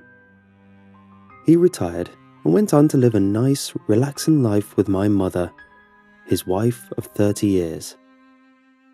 After she died, his own health began to deteriorate, and he willed his estate and possessions to me upon his passing. This ticked off my 2 other siblings, but that's mostly irrelevant because I intend to sell the house, property, and most of the items left to me and divide the money between us all. I guess that's why everything was left to me instead of split. I'm the responsible one. My father, Noah Foster, was an amazing man and a very caring father to all of us. I don't think I ever once questioned his love for all of us. He never talked about what he used to do, only that he did help mankind in general, and he was glad to be out of it. The retirement check each month was hefty, and he never needed to look for another source of income. His savings is enormous, and if we are careful, we probably won't have to work again if we don't want to. But that's not why I'm here. See, I didn't enlist the help of my bitter siblings in the cleaning and cataloguing of my parents' possessions, or rather, my new possessions. So, when I found the box, I was alone. My father kept all his work-related things in the basement, which was always locked. One of those things willed to me was a keyring with 3 keys. The brass key unlocked the basement door, and the silver key unlocked a large, floor-to-ceiling safe in the basement. That's where I found the boxes. Inside the safe were boxes of various dates and scribbled names, mostly faded, and some eaten by time to the point where it and its contents are little more than dust and decay. Some of the boxes I haven't opened yet. I'm honestly afraid of what I'll find. Their labels are obscure, and after reading what I found in the first box, I don't know if I'll dig any deeper. Let me share with you what I've discovered. The box itself is cardboard and heavy. It's bound in thick tape, and I wasn't worried the bottom would fall out, as it had some sort of hard plastic wrapped around the base. It looked very commercial. The lid had a faded yellow tape with black bold letters and the words, "Sensitive documents. Tampering with a seal without authorization is a criminal act." In marker on top were the words, "Human Detachment Project." I cut the seal. These boxes were easily 30 plus years old, and they legally belonged to me. The contents from the top to bottom were as such. 4 folders filled with scientific notes and some photographs of a family, not mine. A metallic box 4 inches wide and 5 inches tall that I'm so far unable to open. A relatively new-looking voice recorder. This one was most odd, as it seems far more advanced than anything in this box should be. And last, at the very bottom, a record inside of a sleeve. No title or label. Now, I'm going to relay everything notable I've read and heard. Maybe it'll help me understand what my father was working on, or why. Most of these names have been redacted, my father's including. I'm guessing so. I don't know if these are his notes or someone else's. The notes. July 3rd, 1973. Redacted, compiling the incentive for the Human Detachment Project. In 3 years, CERN will publicly announce the completion of their Super Proton Synchrotron. The project was truly finished 4 days ago, and testing has already begun. After the failure of Apollo 13 and the subsequent lack of information yielded from Apollo 14, the administration has given the green light to the Daphne program, which will bypass the exploration portion and move straight to redacted on the moon's surface. These works double as isolation research and the test of space on the human psyche. Next note. Henry Tajfel has published his notes on the minimal group paradigm, developing the basis idea for the Human Detachment Project. Next. Redacted has been discovered in the Kola superdeep borehole. All proof of redacted has been removed, and thus has confirmed that humans/human-like can survive isolated for an unknown amount of time, as redacted were oblivious to existence of life outside of the cavern. This concludes the incentive for the Human Detachment Project. That page was the first inside the top folder. The rest of the notes were newspaper clippings and typed/handwritten notes about those events, as well as other notable things around that time, each one touching on this Human Detachment Project. The second folder contained a picture of a family of 4.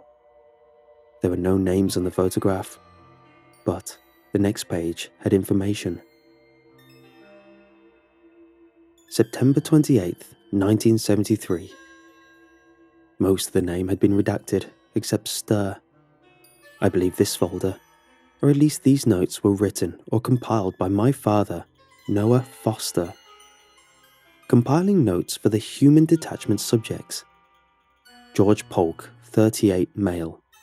No history of mental illness or underlying health issues. Mary Polk, 36, female. No history of mental illness, prone to migraines. William Polk, 12. No history of mental illness or underlying health issues. Deborah Polk, 5, female. Underdeveloped mental capacity due to age. Ineligible for testing. Removed. Subject family offered the sum of $50,000 upon completion of the trials. Subject family agreed in the understanding that Deborah Polk be put under the care of outside family. The next item is a missing person poster dated October 10th, 1973. Deborah Polk, age 5, missing from grandmother's care since late September. The rest of the folder contained detailed medical records of each member of the family, apart from Deborah. The third folder is dated December 1974. The first page is handwritten and worn to the point where I can't read it. I skimmed a few pages, but most of the notes seem smudged or blurred. Towards the end of the folder, I can read parts of it. It appears to be a woman's handwriting. Phase 3 began early this morning. After keeping the subject family separated for 6 days of the week and together 1, we then separated them into 2 weeks alone and 1 day together. Phase 3 consists of 1 month in isolation, followed by 1 hour of forced community time. This will continue until the final phase in 6 months. The remainder of the notes are observations of the 3 subjects. Inside the last folder are things I would have never believed people could do to another person. I almost don't want to share this in the event that it could harm my father's reputation, but I fully believe my father was not involved in the actual testing. I'm hoping to God the partial redacting on the previous folder was his part in the initial screening only. The first page of the folder is a printed email. July 5th, 1976. Charles Lynn, compiling summary of the Human Detachment Project. The project officially ended 2 days ago after it was forgotten for several months/years longer than it should have continued. The initial grant was for 1 year of human isolation in singular peoples only. The use of children and families were never approved. The following are excerpts from the various sources inside the Human Detachment Project. It has been deemed a success by some and a massive failure by others. My supervisor, redacted, believes that this information can help thousands, although I personally fail to see how it could benefit anyone, as the methods were little more than torture, and the executors of the project have since been reprimanded. I will be taking a copy of my report to the head office in hopes of finding Deborah Polk. Next note. After extreme isolation, followed by increasingly limited community time, the father has attempted to kill subject's son on 5 separate occasions, each one with more extreme violent outbursts. Subject's mother attempted to lobotomize herself on 2 different ways, which resulted in the now constant restraint of her hands. Subject's son's mental health saw the fastest decline as he began to develop extreme split personality disorder. Next note.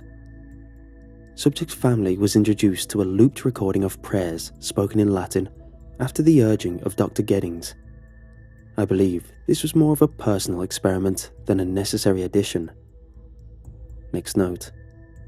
Subject's son has now begun speaking fluently in Latin, even words that are not on the looped recording that has been played for 17 weeks straight. Subject's mother was found dead in a room. Her hands remained bound, but bruising and a crushed windpipe were the cause of death. Subject's father claims to have killed her because, quote, "she begged me to." Neither subject had seen each other in over 3 months. Subject's father killing subject's mother, deemed impossible. Subject's son was found in the community room. His room was still locked, and as there are no doors or windows, it is unclear how he escaped. He was found standing in front of subject's mother's now empty room, whispering to her in Latin, holding a small metallic box. Origin unknown. Subject's father was released into a sealed room with 2 interviewers for final assessment before release. Upon being told he would be released, subject's father took his own life with a pen of an interviewer. His last words were, "Don't make me leave. You can't make me leave." Subject's son remains in isolation. It is unclear for how long. Interview recorded shows clear psychosis and mental breakdown. I will be sending copies of this to various heads. The cruelty and forced isolation of these people is far beyond criminal neglect. The remaining papers are the medical reports and death certificates of George and Mary Polk. The dates are redacted. The last thing in the box is the voice recorder. I had to pick up some batteries before I could listen to it. It went as follows. Interviewer: "Do you know where you are?" Son: "I am at redacted." This is a long redaction. I think he said the actual address. Also, his voice is quite deep for a youth. Interviewer: And why do you think that's where you are?" Son: "I just know." "If we can determine that you are healthy, we would like to release you." "I don't want to leave." "Why not?" "I am not one of them outside. I am inside." "We are going to release you. We need to see how you react around others. I don't want to leave." The audio breaks up a few times here, before it cuts off.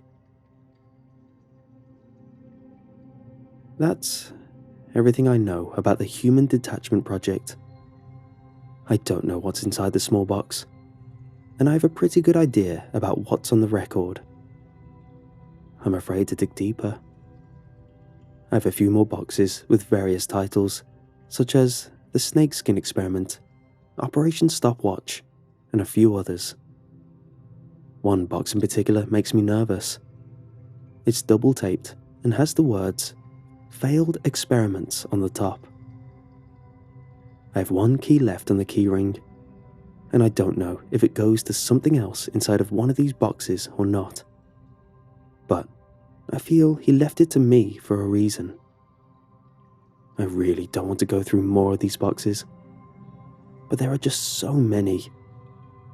And why would he have these? Why wouldn't they be somewhere more secure than his basement all this time?